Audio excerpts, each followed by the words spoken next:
ہمارا لیڈر بھی ہے اور کچھ زیادہ کہہ گئے. میرا پہلا اور آخری تعارف جو ہے وہ تو ہے کہ میں آپ میں سے ہوں اور وکیل ہوں, اور میں زیادہ پرائڈ سمجھتا ہوں اس بات پہ کہ میرا تعارف ایز اے پروفیشنل لائر ہے. بار پالیٹکس وہ امانت اور وہ عزت ہے جو آپ نے سونپی ہے, اس پہ کوشش ضرور ہوتی ہے کہ کوئی ایسی حرکت نہ ہو, کوئی ایسی بات نہ ہو جس کی وجہ سے آپ لیٹ ڈاؤن ہو. اور میرے خیال میں ہمارے پروفیشن کی سب سے بڑی جو آزمائش کی گھڑی ہے وہ یہی ہے کہ آپ نے بار آفس کو کس طرح سے چلانا ہے, اور اس میں کسی ایسے ایشو پہ, کسی ایسی بات پہ کمپرومائز نہیں کرنا جو اس آفس کے وقار کے اور اس کے تقدس کے منافی ہو. یہی فیلنگ میرے خیال میں اور یہی کمٹمنٹ ہماری ٹورڈز پروفیشن ہونی چاہیے اور ہے. جب ہم بطور وکیل پروفیشن جوائن کرتے ہیں تو ایک وعدہ ہم دیتے ہیں بار کاؤنسل لیگل پریکٹیشنرز ایکٹ کے حوالے سے, اور وہ ہے ایک تو کاؤنسل کلائنٹ ریلیشن شپ جو ہے وہ ہمارا ہوگا جو کوڈ آف ایتھکس ہے اس کے مطابق, کہ کلائنٹ کے ہر انٹرسٹ کو واچ کریں گے لیکن پرسنل انٹرسٹ کو نہیں واچ کریں گے, لیگل انٹرسٹ. اور جو حدود اور قیود دی گئی ہیں کلائنٹ کے حوالے سے کہ آپ نے اس کی امداد کرنی ہے within the four corners of law اور ود ان دا بریف, جو بریف میں ہے اس سے بیونڈ نہیں جانا. اور دوسرا یہ کہ آپ بطور پروفیشنل, بطور وکیل کے, بطور ایک پیشہ ور کہ آپ ہمیشہ اپنے آپ کو آنر اور ڈگنیٹی کے ساتھ کنڈکٹ کریں گے, کیری کریں گے, اور یہی وکیل کی بہت بڑی کامیابی ہے. بات شروع کرنے سے پہلے ایک چیز ضرور شیئر کروں گا, میں ہر دفعہ کرتا ہوتا ہوں جب بھی میں I been to teaching as well, میرے کئی اسٹوڈنٹس بھی ہیں یہاں پہ, کچھ عرصے سے انفارچونیٹلی میں وہ اس نعمت سے محروم ہوں. دیکھیے, کوئی بندہ بھی جو رواجن اور مثال کے طور پہ کہا جاتا ہے کہ وہ سونے کا چمچ لے کے نہیں آتا پروفیشن میں. ایون جو لائر سنس بھی ہیں, ہمارے پاس ایک بڑی مثال بیٹھی ہے, ان سے پوچھیں کہ انہیں بھی پروفیشن میں جگہ بنانے کے لیے اس تعارف کے علاوہ اپنے آپ سے بہت کچھ کرنا پڑتا ہے. کیونکہ دیکھیں, ڈاکٹر کا بیٹا ڈاکٹر, وکیل کا بیٹا وکیل, لیکن ڈاکٹر کا بیٹا ڈاکٹر اتنا بڑا ڈاکٹر ہونا شرط نہیں ہے, اور وکیل کا بیٹا وکیل ہو کے باپ جتنا اچھا وکیل ہونا بھی شرط نہیں ہے. کئی بہت بڑے وکیلوں کے بیٹے جو ہیں وہ بہت پیچھے رہ گئے, اور کئی بڑے غیر معروف وکیلوں کے میں آج کل جانتا ہوں, انہی کنٹمپریز میں سے آپ لوگوں کے, ان کے ابا والدہ کو بندہ وکیل ہے لیکن ان کا تعارف ہی نہیں, اور ان لڑکوں لڑکیوں نے بڑی جگہ بنائی پروفیشن. میری اپنی کہانی ایسے, I started my profession in 1991 from Gujranwala. میں نے پنجاب یونیورسٹی سے LLB کر کے اپنے, ہمارا تب پیرنٹ ڈسٹرکٹ جو تھا وہ گجرانوالہ تھا, حافظ آباد الگ نہیں تھا اس سے. سو میں نے وہاں پہ جا کے ٹرائل ورک شروع کیا. میری لاہور کی زیادہ تر ایجوکیشن تھی, لیکن آئی وینٹ بیک کیونکہ سنا تھا کہ جنگل میں مور ناچا کس نے دیکھا. سارے کہتے تھے کہ اپنے علاقے سے, اپنی جگہ سے شروع کرو اور بیسک لیول سے شروع کرو. سو میں نے سیشنز کو پریفر کیا, اور سیشن ٹرائل میں میں نے استاد میرے خواجہ جاوید صاحب, بڑے اچھے وکیل وہاں کے, ابھی حیات ہے ماشاءاللہ, بعد میں اینٹی ٹیررزم کورٹ کے جج بھی رہے, بے تحاشا ان کے اسٹوڈنٹس ہیں جو شاگردان ہیں. ان کے ساتھ میں نے 2 سال کام کیا. 2 سال کام کرنے کے بعد میرا ایڈمیشن ہو گیا ہوا تھا, میریلینڈ کے لیے چلا گیا, واپس آ کے آئے جوائنٹ لطیف کوسا صاحب. پھر میں نے ان کے ساتھ 1.5 سال سے پونے 2 سال ٹائم گزارا. انڈیپینڈنٹ کام, شکر اللہ کا مجھے بڑی جلدی موقع ملا کہ اپنا دفتر بنا لوں. لیکن جو بات میں آپ سے شیئر کرنا چاہ رہا ہوں وہ یہ ہے کہ یہ ساری چیزیں ہوتی جاتی ہیں مرحلہ وار, اور پہلے 8-10 سال وکیل کے جو ہیں وہ بڑے اتار چڑھاؤ کے ہوتے ہیں, ان میں بے تحاشا نشیب و فراز آتے ہیں. اور یہ کہنا کہ نہیں ہر صورت میں کامیاب وکیل بنوں گا, یا یہ ڈیسائیڈ کر لینا کہ میں بالکل ناکام وکیل ہوں گا, یہ ان سالوں میں روزمرہ کے سوالات ہوتے ہیں جو آپ کے ذہن میں آتے ہیں. تو پازیٹیو آپٹمسٹک تھنکنگ کے ساتھ آگے بڑھنا چاہیے. کوئی بندہ پہلے دن ہی بہت کامیاب اور بہت اچھا وکیل, بہت اچھا ڈاکٹر, بہت اچھا انجینئر, بہت اچھا آرکیٹیکٹ نہیں ہوتا. وقت اسے آہستہ آہستہ یہ چیزیں سکھاتا ہے. اور ایک وعدہ اپنے آپ سے ہم سب کو کرنا ہوتا ہے. ہمارے پروفیشن میں وہ ٹینڈنسی بہت زیادہ ہے کہ you don't get what you deserve. وہ نہیں ملتا ہمیں کہ یہ کہیں کہ جی اچھا خواجہ سلطان صاحب مرحوم کیونکہ وہ جس کیس میں بھی جائیں گے وہ جیتیں گے, یہ ہوتا نہیں تھا. یا میں کہوں کہ میں نے جس کورٹ میں پاؤں ڈالنا ہے, میں نے ریلیف لے کے نکلنا ہے. You don't get what you deserve but you get what your brief deserves. یہ ایک اصول پلے باندھ لینے سے یہ جو روزمرہ کے ڈپریشنز ہیں اور ہم ذہن پہ بوجھ ڈال دیتے ہیں کہ میں نے کیس لوز کیا پتہ نہیں کیا ہو جائے گا یا کیس ہر صورت جیتنا ہے، اس کی فکر نہ کریں. اچھا وکیل میری نظر میں وہ ہے جو کیس لوز کرے اور اس کا کلائنٹ اس سے تھپکی دے. کیس لوز کرنے کے باوجود اس کا کلائنٹ اسے تھپکی دے اور کہے کہ جی میں غمزدہ تو ہوں، ملال بھی ہے، لیکن آپ نے اپنے طور پہ بڑا اچھا کیس میرا پیش کیا ہے. یہی اچھے وکیل کی علامت ہونی چاہیے. ریلیف اورینٹڈ وکالت جو ہے وہ کچھ عرصہ چلتی ہے، اس کے بعد وہ آگے نہیں بڑھتی. تو یہ 2-3 باتیں تو ہمیں جو آپس میں طے کرنا ہے. بہت بہت شکریہ لاہور ہائی کورٹ بار ایسوسی ایشن کا، محمد احمد قیوم کا، کہ انہوں نے یہ موقع دیا مجھے کہ ہم لوگ روز اکٹھے ہوتے ہیں، ایک دوسرے کو کورٹس میں دیکھتے ہیں، ایک دوسرے کو سنتے بھی ہیں. اور ایک اچھی بات یہ ہے کہ نہ صرف بڑوں سے چھوٹے سیکھتے ہیں، کئی دفعہ چھوٹوں سے بڑے بھی ہم سیکھ رہے ہوتے ہیں. آپ لوگ کئی دفعہ کوئی ایسی پروپوزیشن لے کے جاتے ہیں کہ ہمیں خود لطف آتا ہے. یہ بات سنانے کا مقصد یہ ہے کہ جب آپ کورٹ میں بیٹھیں تو اپنے موبائل فون پہ فیس بک اکاؤنٹ چیک کرنے کی بجائے یہ دیکھیں کہ کورٹ میں کس کیس میں کیا پروپوزیشن ہے اور لائر دونوں سائڈ کے اور جج صاحب اس کو کیسے لے رہے ہیں. یہ ایک on going process of learning ہے جو ختم ہی نہیں ہوتی. اور کیس کو اسی انہماک اور اسی انٹرسٹ کے ساتھ لیں جیسے کہ آپ کا اپنا کیس ہے اور آپ کو شاید تھوڑی دیر بعد جا کے اس پہ کچھ نہ کچھ آرگیو کرنا پڑے. اس سے آپ کو روز نت نئی پروپوزیشنز سننے کو ملتی ہیں اور آپ سیکھتے ہیں. روز کوئی نہ کوئی چیز آپ سیکھ کے نکلیں. بار روم میں بیٹھے ہم خود بیٹھتے ہیں، گپے لگائیں، لیکن فارغ اوقات میں کوشش کر کے کورٹ رومز میں بیٹھیں اور سنیں کہ وہاں پہ کیا ہو رہا ہے. یہ بڑی بنیادی چیز ہے. ایک اور ضروری چیز جو ہے جو کہ ہم آہستہ آہستہ کم ہوتی جا رہی ہے، ہمارے دور میں بھی کم تھی، اس سے پہلے بھی کم تھی، لیکن اس کی ڈیمانڈ ہمیشہ رہی. اور اس میں گر کی بات بتاؤں، مجھے میرے ماں باپ کی دعاؤں کے علاوہ اگر کسی چیز نے ایک مناسب وکیل بننے میں مدد کی ہے تو وہ یہ گر ہے جو میں آپ کو بتانے جا رہا ہوں. لا جرنلز جو ہیں یہ ایک مستقل ذریعہ ہے قانون کو سیکھنے کا. اس سے نہ صرف یہ کہ آپ کو پروپوزیشنز کی سمجھ آتی ہے، بلکہ اوائل عمری میں جب آپ کوئی کیس لے کے جاتے ہیں عدالت میں، جو آرگیومنٹ آپ ایڈوانس کرنے جا رہے ہیں، if you are in possession of a relevant apt precedent اس کورٹ کی یا اس سے سپیریئر کورٹ کی، تو آپ خود بتا دیں کہ آپ کا کانفیڈنس لیول کتنا بہتر ہوتا ہے. یہ شکایت ضرور کہ جی جج سنتے نہیں، جی وہ پرے کر دیتے ہیں، آپ چھوڑیں اس بات کو. میری ڈیوٹی تو ہے نا کہ میں اپنے بریف کو اس طرح سے سنبھالوں اور سنبھالوں کہ مجھے خود یہ یقین ہو کہ جو بات میں کہہ رہا ہوں وہ صرف میری بات نہیں بلکہ قانون اس بات کو درست مانتا ہے. تو کبھی یہ نہ کرے خالی ہاتھ جائیں. یہ شمشیر ہے وکیل کی، میں یوں کہوں گا. اسے ضرور اس پہ انحصار کریں اور ہر پروپوزیشن جب آپ لے کے جا رہے ہیں، چاہے وہ للکارے کی بیلی کیوں نہ ہو، ایک کوشش ضرور کیا کریں کہ 10 منٹ بیٹھ کے لائبریری میں یا اپنے کسی کمپیوٹر پہ اس سے متعلقہ تازہ کیس لا ہے وہ ضرور نکالیں. اب لا پریسیڈنٹ آپ کو معلوم ہے کہ آپ نے اگر ہائی کورٹ میں اپیئر ہونا ہے تو کوشش کریں کہ آپ کے پاس سپریم کورٹ کی ججمنٹس ہوں، اور اگر آپ نے سیشنز لیول پہ یا میجسٹیریل لیول پہ جانا ہے تو کوشش کریں کہ کم از کم ہائی کورٹ کی ججمنٹس ہوں. جو ایکول اسٹرینتھ کی ججمنٹس ہیں وہ پرسویسو ان نیچر آپ نے پڑھا ہوا ہوتی ہیں، وہ اس طرح سے بائنڈنگ یا ان کا صحیح جو صحیح اثر ہے وہ نہیں ہوتا. تو یہ 2-3 بنیادی چیزیں تھیں. ایک دفعہ پھر شکریہ. یہ بہت اچھا انیشیٹو ہے لاہور ہائی کورٹ بار ایسوسی ایشن کا. یہ وہ کام ہیں جو بہت پہلے ہمیں کرنے چاہیے تھے. میں تو خود پہلے سب سے آپ ساروں سے محمد سے معافی بھی مانگوں گا کہ یہ ذمہ داری ہم ایلڈرز کی ہے جو کہ ہم کوشش کے باوجود نہیں نبھا پائے، اور بہت محنت کر کے اور بڑا اچھا انیشیٹو لیا ہے. اور آپ لوگوں کی پریزنس اس بات کی گواہی ہے کہ جو ہم پہ یہ کرٹیسزم ہے کہ جنہیں جی راؤڈیزم بڑا آ گیا، جنہیں جی کو سننا چاہتے ہی نہیں، جی کو پڑھنا چاہتے ہی نہیں، کو دیکھ لیا، بالکل غلط پروپیگنڈا ہے. آج بھی سنجیدہ ایلیمنٹ جو ہے وہ 98% ہے، اور شاید اس سے زیادہ. اور غیر سنجیدہ یا جو راؤڈیزم کرنے والا ایلیمنٹ ہے وہ بہت چھوٹا ہے.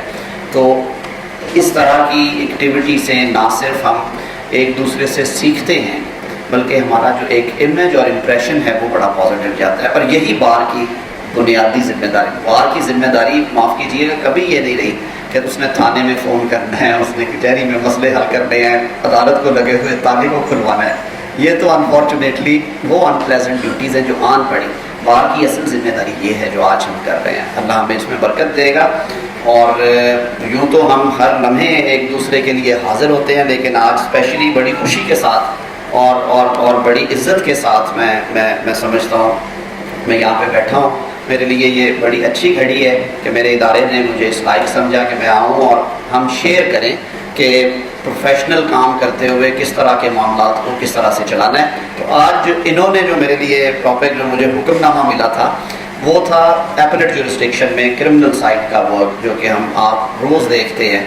اور آج کل تو بہت زیادہ اس کی طرف ٹرینڈ بہت زیادہ ہے کہ جی مرڈر ریفرنسز جلدی ڈیسائیڈ کیے جائیں، کرمنل اپیلز جو ہیں ان کے لیے اسپیشل بینچ سنگل میں ڈی بی میں وہ بنائے جائیں. تو اس کے حوالے سے آج ہم گفتگو کریں گے. جب بھی ہم کوئی بھی کیس لے کے عدالت میں جاتے ہیں تو پہلے ایک کام ضرور کیا کریں، وہ جس قانون کے تحت اور ضابطے کی جن شکوں کے تحت ہم لے کے جا رہے ہیں، ہر دفعہ یہ میں بڑے یقین کے ساتھ بات کہہ رہا ہوں آپ سے، ہر دفعہ وہ ریلیونٹ پروویژن ضرور پڑھا کریں، کیونکہ پڑھنے سے کچھ نہ کچھ ملتا ہے، ڈھونڈتا کچھ نہیں ہے. تو آپ جب اپیل فائل کریں گے، ہائی کورٹ میں جو فائلنگ آف اپیل ہے آرڈینریلی وہ سیکشن 410 کے تحت کی جاتی ہے. تو وہ اور اس سے متعلقہ جو شکیں ہیں، کئی دفعہ آپ کو یاد ہے کہ ہمارے جج صاحب وہ سوال پوچھنے کے بڑے عادی ہیں اور لوگ ان پہ کرٹیسائز بھی کرتے ہیں، کبھی ہنس کے ہم ٹال دیتے ہیں، کبھی پھر ذرا تلخی بھی ان سے ہو جاتی ہے. لیکن یہ چیلنجز رہنے چاہیے. یہ چیلنجز اگر نہیں ہوں گے وکالت میں تو وکالت اسٹیگنٹ ہو جائے گی.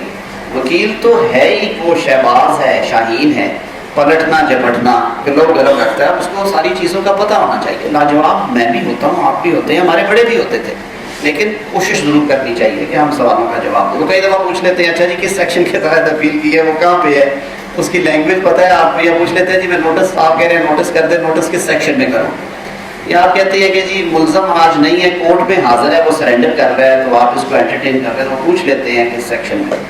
آپ لمیٹیشن کی کہتے ہیں جی 6 دن ٹائم وارڈ ہے، مہربانی کرتے وہ کہتے ہیں اچھا یہ بتائیں کہ اس کی میعاد کتنی تھی اور کیوں وہ آگے گئی اور کس قانون کے تحت میں اس کو کنڈول کر سکتا ہوں. تو یہ باتیں ضرور دیکھ کے جایا کریں، اور اس کے لیے ہمارے پاس جو ریلیونٹ پروویژن ہے CRPC کی وہ ضرور دیکھنی ہے آپ نے، اور ان کا مطالعہ کرنے سے آپ کو 12-13 سیکشنز ہیں، شروع ہوتے ہیں 405 آنورڈ سے، وہ چلیں گے 428 29 30 تک، اور اس میں تقریباً وہ ہر چیز اور ہر اس سوال کا جواب دیا گیا ہے جو ہمارے ذہنوں میں آتا ہے ضابطہ فوجداری میں. ضابطہ بنانے والے میں کہتا ہوں واقعی سیانے بندے تھے. IPC انڈین پینل کوڈ کو ڈرافٹ کر کے فائنل شیپ دینے میں 21 سال لگے تھے انگریز کو. لارڈ میکالے اس کمیشن کو ہیڈ کرتے رہے بائی اینڈ لارج، اور انہوں نے وہ سارے کالونیز کے لیے، اور یہ نہیں ہے کہ ہم تو کہتے ہیں انہوں نے ہم پہ حکمرانی کرنے کے لیے یہ قانون دے دیا، یہ قانون انہوں نے اپنے بھیجے ہوئے لوگوں کے لیے بھی آسٹریلیا کینیڈا میں یہی قانون لاگو کیا. ان کے نام فرق تھے لیکن تقریباً اسکیم بھی یہی ہے، اور افینسز بھی کچھ ریجنل افینسز کے علاوہ سیم تھے. اسی طرح ضابطۂ فوجداری بھی ڈرافٹ کرنے میں 1 دہائی سے زائد ٹائم لگا، اور اس کی وجہ یہ ہے کہ انہوں نے وہ تقریباً ساری سچویشنز دیکھی.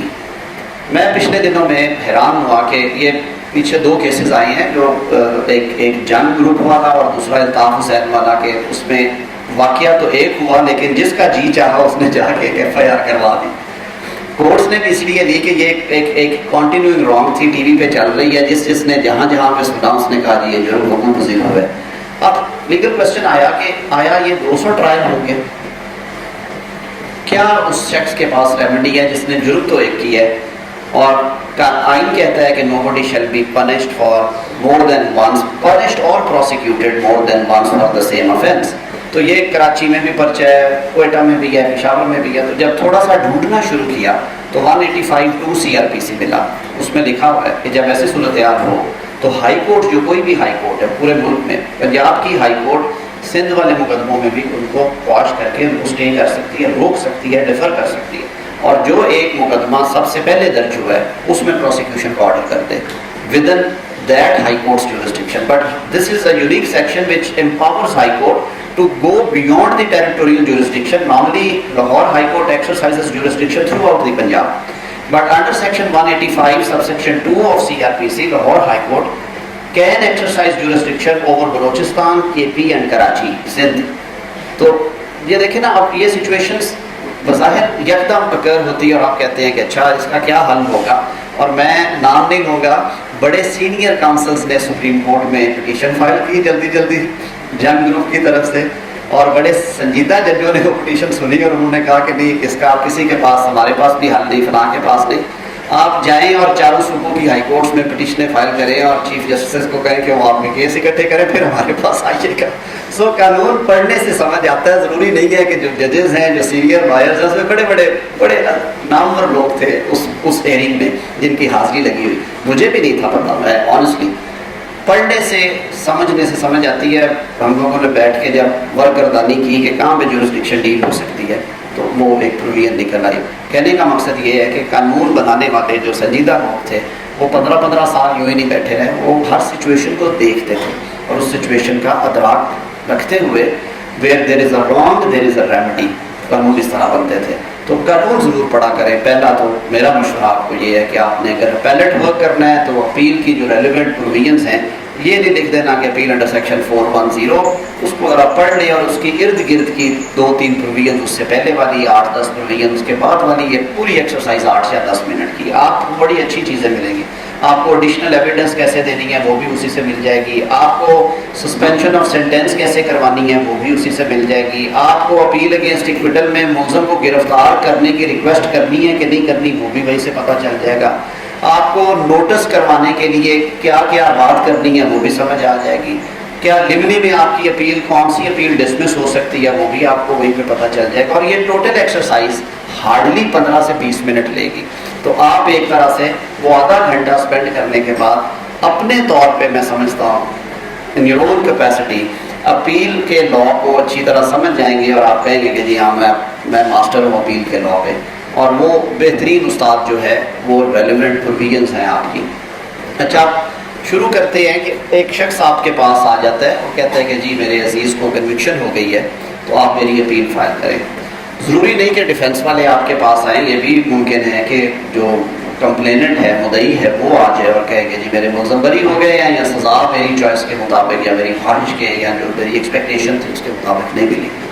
تو آپ نے اس صورت میں بھی پہلے کتاب کھول کے دیکھنی ہے کہ appeal against conviction if order has been passed by court of sessions میں نے کیسے دائر کرنی ہے۔ وہ جیسے میں نے کہا کہ ساری اپیلیں ہائی کورٹ میں بائی اینڈ لارج 410 میں دائر کی جاتی ہیں، کنوکشن کی اپیلیں جو ماسوائے ان کیسز کے جو نیچے میجسٹیریل کورٹس نے کیے، ان کی اپیل آلریڈی سیشن میں ہو چکی ہے، اس میں آپ نے دیکھنا ہے کہ آپ نے ریویژن میں جانا ہے، اور ریویژن میں بھی کنوکشن کو سیٹ اسائڈ کرنے کا، بیل گرانٹ کرنے کا، سسپینڈ کرنے کا اختیار 435 439 میں دیا گیا ہے، کیونکہ جو لیگیلٹی کریکٹنیس ہے اس کی ججمنٹ کی وہ دیکھی جا سکتی۔ تو 410 کی اپیل جو نارملی ہم appeal against conviction high court میں کرتے ہیں، پہلی سٹیج آئے گی اس کی ڈرافٹنگ کی۔ تو اس کے لیے لکھا ہوا ہے کہ جو پرسکرائبڈ فارم ہے ہائی کورٹ کا، جب ہم وکالت میں آئے تھے تو تب ہمیں یاد ہے ہم سے پہلے تو پکا یہ رواج تھا ہمارے ٹائم پہ بھی، کچھ لوگ ابھی ہائی کورٹ سے وہ پروفارما لے کے وہ سبز جوڈیشل پیپر جو ہے کلین جوڈیشل پیپر پرنٹڈ ہوتا تھا، تو مینول ٹائپ رائٹر سے ہم وہ فل ان دا بلینکس کرتے تھے کہ name of appellant, date of judgment, court by whom judgment has been passed, district, جو ابھی اپیل کے ٹائٹل کے اوپر چیزیں ہوتی ہیں۔ تو وہ کیونکہ قانون کی ریکوائرمنٹ ہے، اس کے بعد ہم نے اپنے کمپیوٹرز میں ان کو سیو کر لیا اور وہ کرنا شروع کر دیا۔ 410 میں آپ اپیل فائل کریں گے اور اس کے لیے کوئی لمبی تیاری کی ضرورت نہیں ہوتی as far as filing of appeal is concerned, لیکن ایک مشورہ ضرور ہے کہ آپ ایک دفعہ ججمنٹ جو ہے وہ ضرور پڑھ لیا کریں۔ 25 صفحے ہیں، 30 ہیں، کیونکہ کئی دفعہ اس میں آپ کو بڑی مزیدار چیزیں ملتی ہیں۔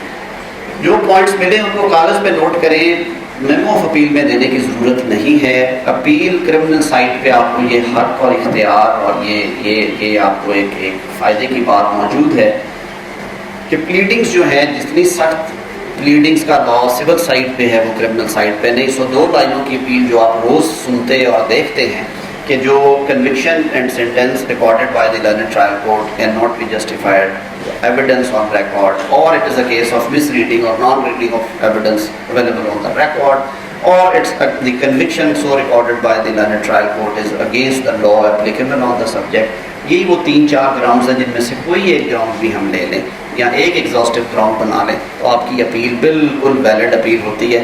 وہ جو 15 صفحے کی اپیلیں ہیں ان کو نہ کورٹس نے کبھی پسند کیا ہے، نہ ہی پروفیشنلی پسند کیا جاتا ہے۔ کرمنل سائٹ پہ آپ کو یہ سہولت ہے، آپ یہ ضرور کریں گے۔ اب آگے اسٹیج کہ آپ نے دائر کر دی، اگر آپ سسپینشن آف سینٹینس اس کے ساتھ آپ کا کلائنٹ آپ کو پریس کرے کہ نہیں سر بندہ ساڈا باہر آنا چاہیے، بہت پریشان ہے، تو اسے کہیں کہ بھائی ذرا تھوڑی دیر اس کی سیاہی خشک ہونے دو ججمنٹ کی۔ رواجن سیریس افینسز میں جہاں پہ سزا شارٹ سینٹینس نہ ہو، شارٹ سینٹینس ہم کہتے ہیں 3 سال سے نیچے، 5 بھی مسکنسیپشن ہی ہے، 3 سال سے چھوٹی سزاؤں کو ہم 3 سال یا اس سے کم کو شارٹ سینٹینس کہتے ہیں۔ پھر ایک قاضی صاحب پیچھے بیٹھے ہوئے ہیں 99 میں کیسا بھائی ججمنٹ 2588 جس میں سپریم کورٹ نے کہا کہ 5 سال بھی اسٹریچ کر لیں، وہ بھی کیونکہ سیشنز تک 3 سال رہی تھی، پھر ریویژن میں ہائی کورٹ نے 5 سال کر دی تو سپریم کورٹ نے کہا کہ نہیں 3 سے 5 ہوئی ہے کیونکہ انہینس ہوئی ہے، تو 5 کو بھی آپ انہوں نے کھینچ کھونچ کے شارٹ سینٹینس میں ڈال دیا۔ ہاں وہ بھی ہوا جاوید ہاشمی کیس میں، اصل میں بسم اللہ پڑھی انہوں نے۔ تو یہ آپ نے دیکھنا ہے کہ 5 سال تک تو آپ شارٹ سینٹینس کی گراؤنڈ لے کے تو شروع میں ہی اپیل کے ساتھ ہی سسپینشن ڈال دیں، لیکن when it is beyond 5 years 7 years 10 years 14 life imprisonment ہے تو تھوڑا سا کلائنٹ کو کہیں کہ بھائی ذرا تھوڑا سا رک کے دھیرے دھیرے چلتے ہیں، اپیل فائل کریں، اپیل کے کچھ 2-3 ماہ گزرنے دیں، ان کو کہیں تھوڑا سا صبر کریں۔ ججز میں عام ٹینڈنسی یہ ہے کہ وہ تازہ سسپینڈ نہیں کرتے، ایون اگر میرٹ میں آپ کا بڑا اچھا کیس ہو، وہ کہتے ہیں کہ جی ابھی سیاہی خشک نہیں ہوئی، اس بندے کو ہمارے سیشن جج نے پچھلے ہفتے تو سزا دے کے وہ گارد کے حوالے کی ہے، اور یہ 4 دن بعد چل کے دے کے وہاں پہ بوسکی پہن کے کھڑا ہوگا تو کتنا برا لگے گا۔ یہ میں وہ باتیں کر رہا ہوں جو حقیقت میں ہوتی ہیں اور ہم ان کو سمجھتے نہیں ہیں، لیکن اس کی وجہ سے نقصان یہ ہو جاتا ہے کہ جب ہم تازہ آتے ہیں تو کورٹ انوائے ہوتی ہے کچی پیشی پہ یا نوٹس کرنے کے بعد آپ کو وڈرا کروا دیتے ہیں، اور جو وڈرال کا حال سپریم کورٹ نے کیا ہے وہ آپ سب کے سامنے ہے۔ 2 سال کے لیے یا سال کے لیے وہ دروازہ بند ہو جاتا ہے، جو کلائنٹ کے لیے اور آپ دونوں کے لیے پھر بڑا فرسٹریٹنگ ہوتا ہے۔ پھر ہم کبھی کہتے ہیں آپ میڈیکل پہ کر لیں، فلاں کریں، وہ تو کوئی طریقہ نہیں نا، اس لیے تھوڑا سا سوچ سمجھ کے۔ تو سسپینشن پہ بھی ہم آئیں گے، ہم اب چلتے ہیں فائلنگ آف اپیل پہ۔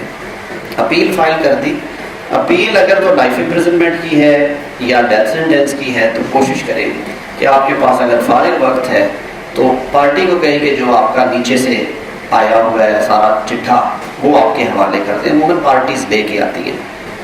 ایون اگر لائف کی اپیل بھی آپ نے تیار کرنی ہے تو کوشش کیجئے کہ جس طریقے سے پیپر بک کی بائنڈنگ کی ہوتی ہے لوز پیپرز کے ساتھ مت نکلا کریں کیس لے کے، تو آپ اپنے طور پہ اس کی بائنڈنگ تیار کرا دیا کریں، رنگ بائنڈنگ کرا دی، کوئی سی بائنڈنگ کر لی، اور جو ڈاکومنٹس کو جس آرڈر میں لگانا ہے وہ تقریباً وہی ملتا جلتا رکھیں، جو پیپر کو کیا ہے کہ اس کے اوپر اپنا انڈیکس بھی ضرور بنائیں کہ آپ نے کون سا کاغذ کہاں پہ لگا رکھا ہے، اور اس کو فلیگ ضرور کریں، اور جو جہاں سے بسم اللہ پڑھنی ہوتی ہے کیونکہ کئی چیزوں کا آغاز جو ہے وہ شروع سے آپ اگر کنفیوز ہوں تو کورٹ میں بڑا برا امپریشن جاتا ہے کہ یہ وکیل صاحب بسم اللہ ہی پڑھ رہے ہیں کہ صفحے الٹ پلٹ ہو رہے ہیں اور سمجھ نہیں آ رہے، تو 2-3 رنگوں کے فلیگز بھی آپ یوز کریں۔ اور پیپر بک والا ایک رواجن کیونکہ کورٹس کو بھی آئیڈیا ہے، آپ کو بھی آئیڈیا ہے، اور یہ فارمیٹ ہمارے پاس موجود ہوتا ہے، سارے کاغذات کو ایک دفعہ ترتیب میں لگا لیں جس میں آپ کا جو فریم کیا چارج ٹرائل کورٹ نے اس کو ٹاپ پہ رکھیں، چھوٹی اگر آرڈر شیٹ ہے 10-15 صفحے کی تو وہ بھی لگا لیں تاکہ کیس کرتے ہوئے آپ کئی دفعہ آرڈر شیٹ پہ جانا پڑتا ہے، سمجھ نہیں آ رہی ہوتی کہ ہوا کیا تھا۔ اس کے بعد پہلی شہادت آپ ڈاکٹر صاحب کی، چاہے وہ 7ویں نمبر پہ آئے ہیں یا 11ویں پہ آئے ہیں، ڈاکٹر کی ایویڈنس کو پہلے نمبر پہ بائنڈنگ میں رکھیں، اینڈ دیر آفٹر وہی کورس PW 1 2 3 4 5 6 ان کا چیف اور جرا ساتھ چلتی جائے، اور جو ان کے درمیان انٹرم آرڈرز آتے ہیں، یہ گیو اپ کر دیا میں نے اس گواہ کو، اس کو میں نہیں پیش کرنا چاہتا، یہ ترک کر دیا، وہ لگاتے جائیں۔ سون دیر آفٹر آپ 342 کی اسٹیٹمنٹس لگائیں گے، ملزم کا بیان اگر اس نے دیا ہے 340 میں وہ لگائیں گے، پھر اگر کوئی CW یا DWs آئے ہیں تو وہ 340 342 کے بعد لگائیں تاکہ کبھی آپ کنفیوز نہ ہوں اس فلو میں، CW کو کہیں آپ PW نہ سمجھتے ہیں، اور کوئی حرج نہیں ہوتا ان احتیاطوں کا۔ اس کے بعد پھر آپ آ جائیں گے ججمنٹ کے اوپر، اور ججمنٹ کے فوراً بعد جو آپ نے اپیل دائر کی ہے وہ مانگ کر لیں، اس کے بعد آپ FIR لگائیں، FIR کے بعد آپ پوسٹ مارٹم کے ساتھ متعلقہ ڈاکومنٹس جس میں انکویسٹ رپورٹ ہے، انجری اسٹیٹمنٹ ہے، پھر فردات مقبوضگی اور سو آن، پھر جو ایگزیبٹس ہیں پروسیکیوشن اور ڈیفینس کے جو آپ سمجھتے ہیں ضروری ہے، یہ ایک بائنڈنگ، اس پہ کچھ نہیں لگتا سوائے محنت کے، 100 روپیہ لگے گا ٹوٹل، لیکن آپ کا بریف بڑا ہینڈی ہو جائے گا۔ دیکھیں میں ایمان کی حد تک کلیئر ہوں ایک بات پہ کہ وکالت میں جو سب سے بڑا گر اور سب سے بڑا سبق ہے وہ ہے آپ کا ماسٹر آف فیکٹس ہونا۔ ماسٹر آف لا کوئی بندہ کلیم نہیں کر سکتا اپنے آپ کو، وہ کہنا کہ جی مجھے قانون پہ عبور ہے، چاہے وہ کوئی جج ہیں، جورسٹ ہیں، استاد ہیں، وکیل ہیں، جو بھی ہیں وہ غلط کہیں گے کہ سمندر ہوتا ہے علم، تو اس میں تو آپ کو روز بوتے لگانے ہیں اور سیٹیاں ڈھونڈنی ہیں، کبھی ملتی ہیں کبھی نہیں ملتی، آپ ہنستے ہوئے باہر آ جاتے ہیں۔ آپ فیکٹس پہ ماسٹر کر سکتے ہو کیونکہ فیکٹس جو ہیں وہ اس کیس کے اس سے باہر نہیں ہیں۔ اب ان کو تھوڑا سا آپ آرڈر میں لے کے آئیں گے، اور آرڈر میں لانے کے لیے جو ہم نے اپنے استاد سے سیکھا جب لاہور آئے تو اپیل کا پرفارما کوسا صاحب کے دفتر میں دیکھا، وہ تب مختصر تھا، پھر ہم نے اپنے وقت گزرنے کے ساتھ ساتھ جو سوال عدالت نے کبھی پوچھے اور ہمیں ان کے جواب ڈھونڈنے کے لیے پیپر بک کھول کے ورگردانی کرنا پڑی، ہم دوستوں نے سوچا کہ کیوں نہ اس پہ کام کریں اور چیزیں ایڈ کرتے جائیں اس میں۔ تو وہ قانون کے ماسٹر ہونے کی طرح یہ بھی ہم نہیں کہیں گے کہ یہ پرفارما جو ہے یہ سب سے عمدہ اور بہت صحیح ہے، لیکن اس میں کوشش کر کے جو بنیادی انفارمیشن آپ کو چاہیے ہوتی ہے، ہینڈی انفارمیشن جسے کہتے ہیں، that you know that what are the facts of your case, those facts should be available in proforma shape in front of you, جو کہ آپ نے ایسے کھول کے رکھا ہو اور اس کو آگے چلتے جائیں تو آپ کو کوئی تکلیف نہ ہو۔ تو اس کے لیے آپ نے جو کرمنل اپیل کے لیے میں جو تیاری کا طریقہ رکھا ہوا ہے اس کے 2 فائدے ہیں۔ ایک تو جب آپ یہ پرفارما 5-6 صفحے کا جب اسے فل کریں گے تو 2 فائدے، ایک تو آپ کو ساری پیپر بک پوری اپیل کے ریکارڈ کی ورگردانی ہو جائے گی، آپ ٹریول کریں گے جگہ جگہ سے اور آپ کا کیس تیار ہو جائے گا۔ دوسرا آپ کو یہ تسلی ہوگی کہ جو بنیادی فیکٹس ہیں آپ کے کیس کے وہ اب میرے ہاتھوں میں موجود ہیں، اس کی ایک اسپیئر کاپی کرا کے ضرور رکھیں اپنے آفس میں بھی، وہ بریف کے علاوہ پڑھی ہو تاکہ اگر تمہیں آگے پیچھے ہو تو کم سے کم فیکٹ شیٹ دوبارہ تیار نہ کرنی پڑے۔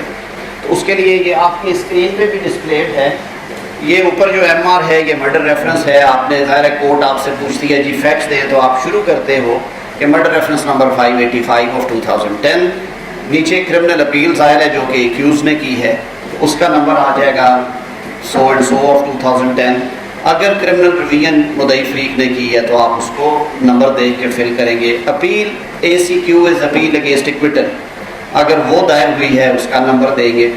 پولیس اسٹیشن کس سے تعلق ہے اس کیس کا اور اس کا ضلع کیا تھا۔ پارٹیز نیم میں ظاہر اگر آپ ملزمان کو کر رہے ہیں ریپرزینٹ تو آپ اپنی اپیل کے پارٹی نیمز دے لیں گے، اگر آپ مدعیوں کو کر رہے ہیں تو الٹے آرڈر میں وہ آپ ڈیٹیلز آف آرڈر اور ججمنٹ آپ نے 6-7 لائنوں میں تیار کرنا ہوتا ہے۔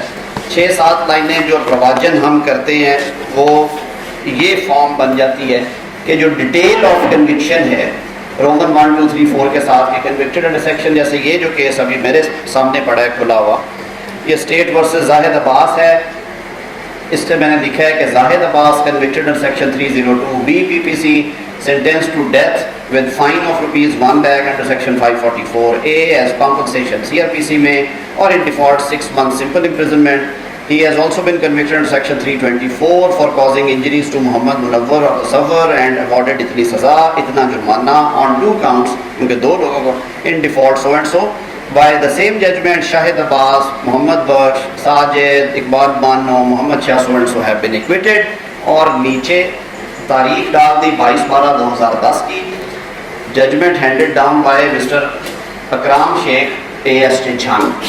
اب یہ پہلا سوال آپ سے کوٹ کرتی ہے جب آپ نے کیس شروع کرنا ہوتا ہے، اس لیے یہ ڈیٹیلز پہلے صفحے میں۔ Moving on to next page,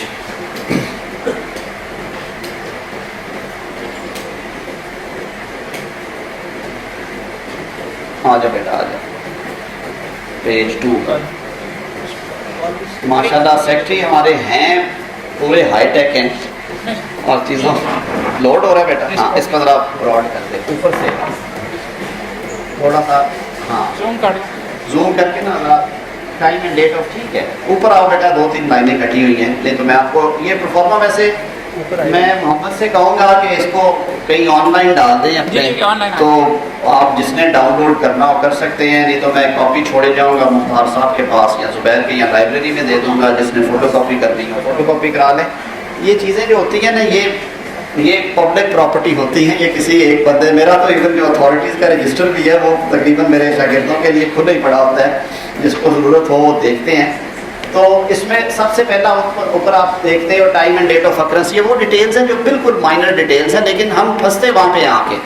code آپ سے دھڑا دھڑ سوال کرتی ہے, آپ جب ورک گردانی کرتے ہیں تو this carries a very very bad impression. تو پیج 2 بیٹا کھلے گا. اب اس میں time and date of occurrence ہے. اس کیس میں جیسے میں نے لکھا ہے کہ 14/9/2008 کو جو ایف آئی آر میں دیا ہوا ہے اس پہ رہنا ہے ہم نے. شام میں لوگوں نے لکھوایا تھا. پلیس آف اکرنس کالم میں نہیں دیکھنا, لکھا ہوتا ہے بہادر اقبا سو نہیں. ایف آئی آر کی باڈی میں جانا ہے آپ نے اور دیکھنا ہے کہ میرے مکان کے سامنے یا اللہ دیتے کے مکان یا فلاں بیٹھک میں یا فلاں کے کھیت میں جہاں پہ ایگزیکٹ اکرنس ہوئی ہے وہ لکھ کے تو پھر آگے لکھنا ہے بہادر دے فلاں یا موضع فلاں. Time and date of recording completed statement, 2 situations ہوتی ہیں ایف آئی آر میں, آپ کو بھی پتہ ہے. ایک ٹائم ہوتا ہے جو recording of F I R کا ٹائم جو اوپر والے کالم میں آیا ہوتا ہے. دوسرا ٹائم ہوتا ہے جو کہ ایف آئی آر کے اینڈ پہ لکھا ہوتا ہے. اگر ایف آئی آر تھانے سے باہر ہوئی ہے تو بیان مدعی کا ٹائم اور ایف آئی آر ریکارڈنگ کے ٹائم میں گھنٹہ, آدھا گھنٹہ, 20 منٹ فرق ہوتے ہیں. سو اگر تو ایف آئی آر تھانے میں ہوئی تو آپ ٹائم دیں گے جو recording of F I R ہے وہی کمپلیننٹ کی اسٹیٹمنٹ ہے, کیونکہ وہ سیدھا تھانے میں گیا اور اس نے بیان دے دیا. So there would be in that eventuality there would be only one statement.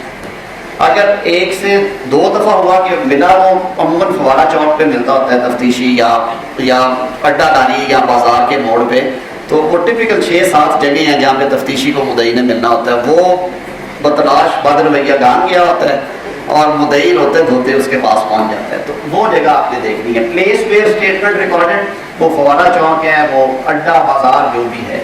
Name of ascribe یہاں پہ آپ نے دینا ہے پی ڈبلیو اس کا ذکر جس نے بیان مدعی وصول کیا یا لکھا اڈے پہ کھڑے ہو کے یا گاؤں جا کے یا سول ہسپتال پہ. از نیچے نہیں کاروائی پولیس میں ہوتا ہے, از سول ہسپتال جڑا والا, تو وہ جگہ آپ دیں گے. پلیس ویئر اسٹیٹمنٹ ریکارڈڈ, اور کس نے ریکارڈ کی, اس بندے کا نام جس کا کاروائی ایف آئی آر میں ذکر ہے کہ جی میں نے یہ وصول کی ہے اور بدرست فلاں کانسٹیبل اب میں برائے اندراج مقدمہ تھانے بھیج رہا ہوں. اس کا دیں گے name of scribe. P W اس میں 13 تھا, وہ خوشحال خان ایس آئی صاحب ہیں. Time and date of F I R and its number, F I R number 353 ہے, 14/9/2008 کو 8:30 بجے درج ہو گئی. وہ ایگزیبٹ لگا اس کو PH. Name of scribe P W کون ہے, جو عموماً محرر ہوتا ہے یا ڈیوٹی آفیسر جس نے ایف آئی آر تھانے بیٹھ کے کاٹی ہے. اگر ڈائریکٹ ایف آئی آر ہے تو پھر اوپر والی ڈیٹیلز ہم چھوڑ دیں گے, صرف نیچے والی فل کریں گے. پولیس اسٹیشن آ گیا جی, اس میں نے گڑھ مراجہ لکھا ہوا تھا. Distance from spot to police station column of F I R میں لکھا ہوتا ہے. کمپلیننٹ لکھیں, پی ڈبلیو نمبر اس کا ڈالیں, 4 5 6 جو بھی آیا ہے. یہاں پہ غلام جعفر ہے, ڈیسیزڈ ہے, اس کا نام دیں, اس کی ایج لکھیں کتنی تھی. انجرڈ وٹنس اگر ہیں تو ان کے نام لکھیں اور نیچے بریکٹ میں چھوٹے چھوٹے PW7 PW8 یہ کر دیں. نیچے پھر آکلر اکاؤنٹ پورا دیں. آئی وٹنس PW9 ہے, اس کا نام منور ہے فار ایگزامپل, یہ چچا زاد مقتول ہے. دوسرا PW10 سفر عباس ہے, ناٹ انجرڈ, یہ ماموں ہے اس کا. PW11 کیسر عباس اس میں لکھا ہوا ہے, یہ بطور CW آیا ہے, کورٹ نے بلایا, اس کا مینشن کریں, وہ دوست تھا رشتہ دار نہیں تھا. پھر اسی طرح فلاں آیا اور جو گیور کیے ان کے نام لکھیں ایف آئی آر کے مطابق اور آگے لکھ دیں گیور نام. یہ وہ ڈیٹیلز ہیں جو کورٹ آپ سے فوری طور پہ ایکسپیکٹ کرتی ہے کہ اچھا جی فیکٹس دیں جی. کئی دفعہ جو جلدی والے ٹرین چلانے والے ڈویژن بینچز ہیں ایکسپریس, وہ نہیں لیتے ڈیٹیلز, لیکن آپ کو ڈیٹیلز تیار ہونی چاہیے. ان کا موڈ بدلتے پتہ نہیں چلتا. یہ محاورہ آپ نے سنا ہوگا نا کہ وہ جو اندر بیٹھے ہیں وہ انڈے دیں یا بچے دیں, آپ کو اس سے غرض نہیں ہے. آپ کو غرض اپنے ریلیف سے ہے, آپ کو غرض اپنے بریف سے ہے. ہم نے تیاری کر کے جانا ہے. ہماری تیاری جو ہے وہ فیکٹ شیٹ پہ ہمارے سامنے ہونی چاہیے. اب ہم آ جاتے ہیں اس کا نیچے جو جسٹ آف ایلیگیشن ہے وہ ضرور ہم پر کریں گے. نیم آف ایکیوز ڈالیں گے ایف آئی آر سے پڑھ کے. ویپن یلڈڈ کے کون سا اسلحہ دکھایا گیا اس کے پاس, کون سا برآمد ہوا ہے وہ یہاں پہ نہ دیں, کیونکہ کورٹ عموماً اٹک جاتی ہے. آپ کہتے ہیں جی 12 بور, وہ کہتے ہیں میں تو ایف آئی آر میں پسٹل پڑھ رہا ہوں. پھر آپ بتاتے ہیں نہیں سر وہ برآمدگی 12 بور کی تھی, میں اس لیے کہہ رہا ہوں. نہیں, جو ایف آئی آر میں الیج کیا گیا ہے وہ آپ بتائیں گے. اور آگے اس کا ایک لائن کا اس میں نے لکھا ہے کہ fired at Taj Ali landed on right side of his face.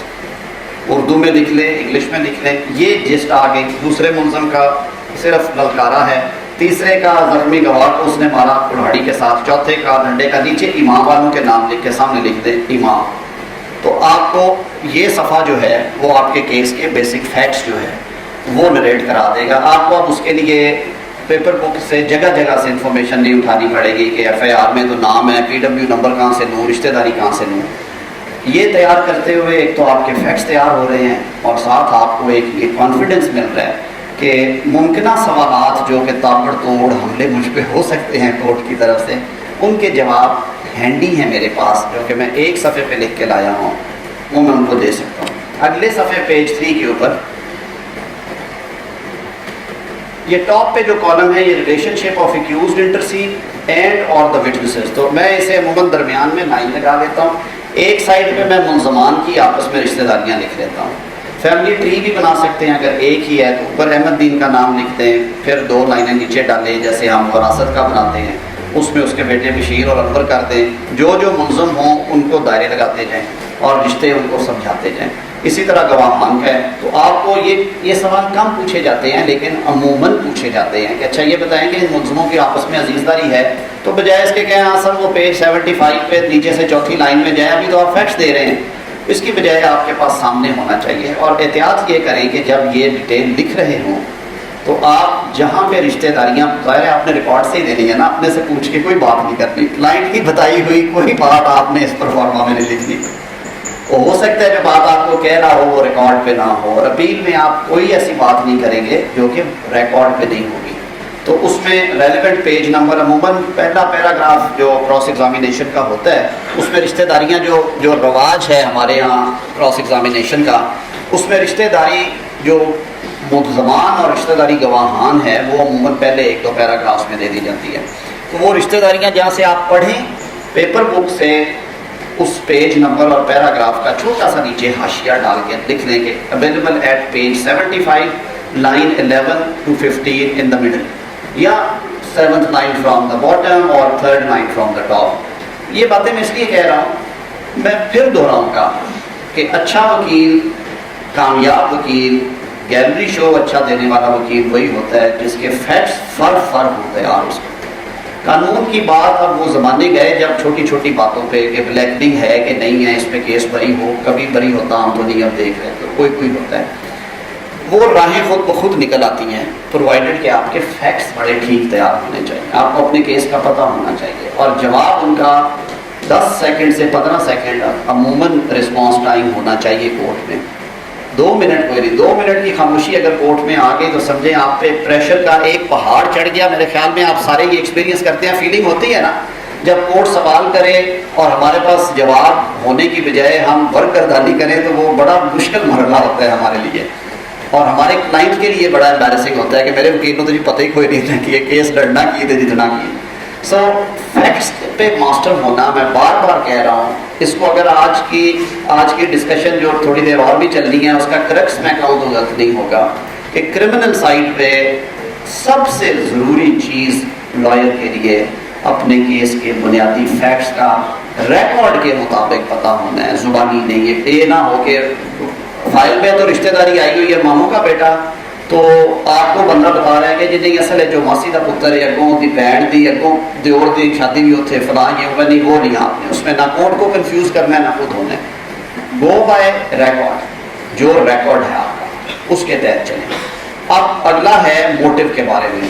Motto یہاں میں اس لیے ڈال دیا کہ مین سیٹ آف ایلیگیشن میں نہیں ہے، ایف آئی آر کا حصہ ہی ہوتا ہے، باٹم پہ موٹو دیا ہوتا ہے. تو موٹو کا ہم نے 3-4 لائنوں میں، سابقہ دشمنی یا 1996 میں قتل ہوا تھا، اس قتل کے نتیجے میں بندے بری ہو گئے تھے، تو اس کا بدلہ لینے کے لیے جو بھی جسٹ ہے موٹو کا وہ مدعی کے ایگزامینیشن ان چیف میں بھی دیا گیا ہوگا. آپ نے ایف آئی آر سے اٹھانا ہے. ایف آئی آر سے موٹو لے کے اوپر میں نے لکھا ہے believed not believed by the trial court. Judgment میں جائیں جہاں پہ فیکٹس دینے کے بعد، میڈیکل دینے کے بعد انہوں نے کنکلوژنس شروع کی گئے ہیں، اور عموماً ٹرائل کورٹس جو اچھے جج ہیں وہ ہیڈنگز دیتے ہیں: motive, recovery, ocular account, medical evidence, defence evidence, investigation. Motive میں جائیں گے تو جہاں پہ ڈسکشن اینڈ ہو رہی ہوگی وہاں پہ وہ اپنا دیں گے. کئی دفعہ وہ رائے دیتے نہیں ہیں بڑے ایویسو سا جواب دے کے نکل جاتے ہیں کہ motive always it's a thing which always lies in the mind of accused, it is double edged, so non proving of motive is not fatal to prosecution. اس صورت میں لکھ دیں no conclusions by trial court. Kindly see page 79 of the paper کو, یا page 7 para 9 of the judgment. وہاں پہ آپ نے اس کو ججمنٹ میں وہاں پہ جا کے کوشش کرنی ہے کہ آپ نے اس جگہ کو تھوڑا سا نشان زدہ کر لینا ہے, تاکہ جب آپ کورٹ کو وہ کورٹ پوچھ ہی لے کے اچھا جان جلدی چھوڑتے ہیں, بتائیں جی موٹو, تو آپ نے کہنا ہے جی سر یہ وہ صفحہ ہے اور یہ دیکھیں یہ دستخط ہے نا جی, ان سے 2 لائنیں اوپر. تو یہ آپ کا ہو گیا موٹو کا. اسی میں جب نیچے جو خالی جگہ ہے, جب آپ کیس پورا تیار کر رہے ہوں تو جہاں پہ موٹو کو تھریش کیا ہے نا کراس ایگزامینیشن میں, اور مدعی اور گواہان موٹو جو ہیں وہ کنفیوز ہوئے جس کی وجہ سے موٹو ڈسبلیو ہوا یا ٹرائل کورٹ نے نہیں کیا ہونا چاہیے تھا, ان کی لائنیں اور صفحے بھی وہیں پہ لکھ لیں موٹو والے خانے میں. کیونکہ جب آپ بحث کر رہے ہوں گے تو آپ کو بڑی آرام سے آپ کہیں گے کہ سر موٹو اس نے کہا تھا کہ ہمارا ان سے پرانی دشمنی تھی, لیکن گواہ نے خود مانا کہ ہمارا صرف ایک کیس ہوا تھا, وہ بھی 1969 میں, اور اس کی صلح ہو گئی تھی, اور اس کے بعد کوئی انٹوورڈ انسیڈنٹ نہیں ہوا. میننگ دیر بائی موٹو اس نے کنکارڈ کیا ہے, تو وہ لکھتے ہیں کہ PW11 Boota at page 3 of cross examination line 7. اب جب یہ آپ حوالے دیتے ہیں نا, تو میں آپ کو ایک بات ضرور بتاؤں, آپ جج کے دل میں جگہ کر رہے ہوتے ہیں یہ حوالے دے کے, کہ آپ اتنے پریسائز ہوں اور آپ اتنے ٹو دا پوائنٹ ہو, آپ کو احساس ہے کہ کورٹ کا ٹائم کتنا قیمتی ہے, اور آپ اس کو الجھا نہیں رہے. آپ خود بطور سامعین کے, جب یہ سیانے علماء جو ہیں ہمارے, وہ کہتے ہوتے ہیں نا کہ یہ بات میں اپنے آپ سے نہیں کہہ رہا, آپ دیکھیں جی بخاری شریف میں جائیں, جلد 2 میں جائیں, باب 4 میں جائیں, صفحہ 17 پہ جا کے سطر نمبر 14 دے دوں, حقابت بھی ہے جی, ایک ایک چیز اس کو پتہ ہے, سامنے لکھ کے رکھی ہوتی ہے اس نے, بائی ہارٹ تو نہیں سب کو پتا ہوتا. تو یہ حوالہ آپ کے پاس ضرور ہونا چاہیے. یو ون ہارٹس آف ججز by giving exact details and جو بریوٹی ہے نا, اختصار جو ہے وہ حسن ہے وکالت کا. اتنا نہ پھیلائیں کہ اس کو کہ وہ سنبھالا نہ جائے. تو بریفلی ان کو یہ چیز اگر وہ موٹو پہ پوچھتا ہے تو اس پیراگراف میں ان 8 لائنوں میں آپ کا سارا موٹو تھریش ہو سکتا ہے. صفوں کے حوالے میں کورٹ کی فائنڈنگ بھی, ایلیگیشن کیا تھی موٹو کی, اس پہ گواہ کون کون سے آئے, اس جگہ کو آپ اس مقصد کے لیے اویل کریں.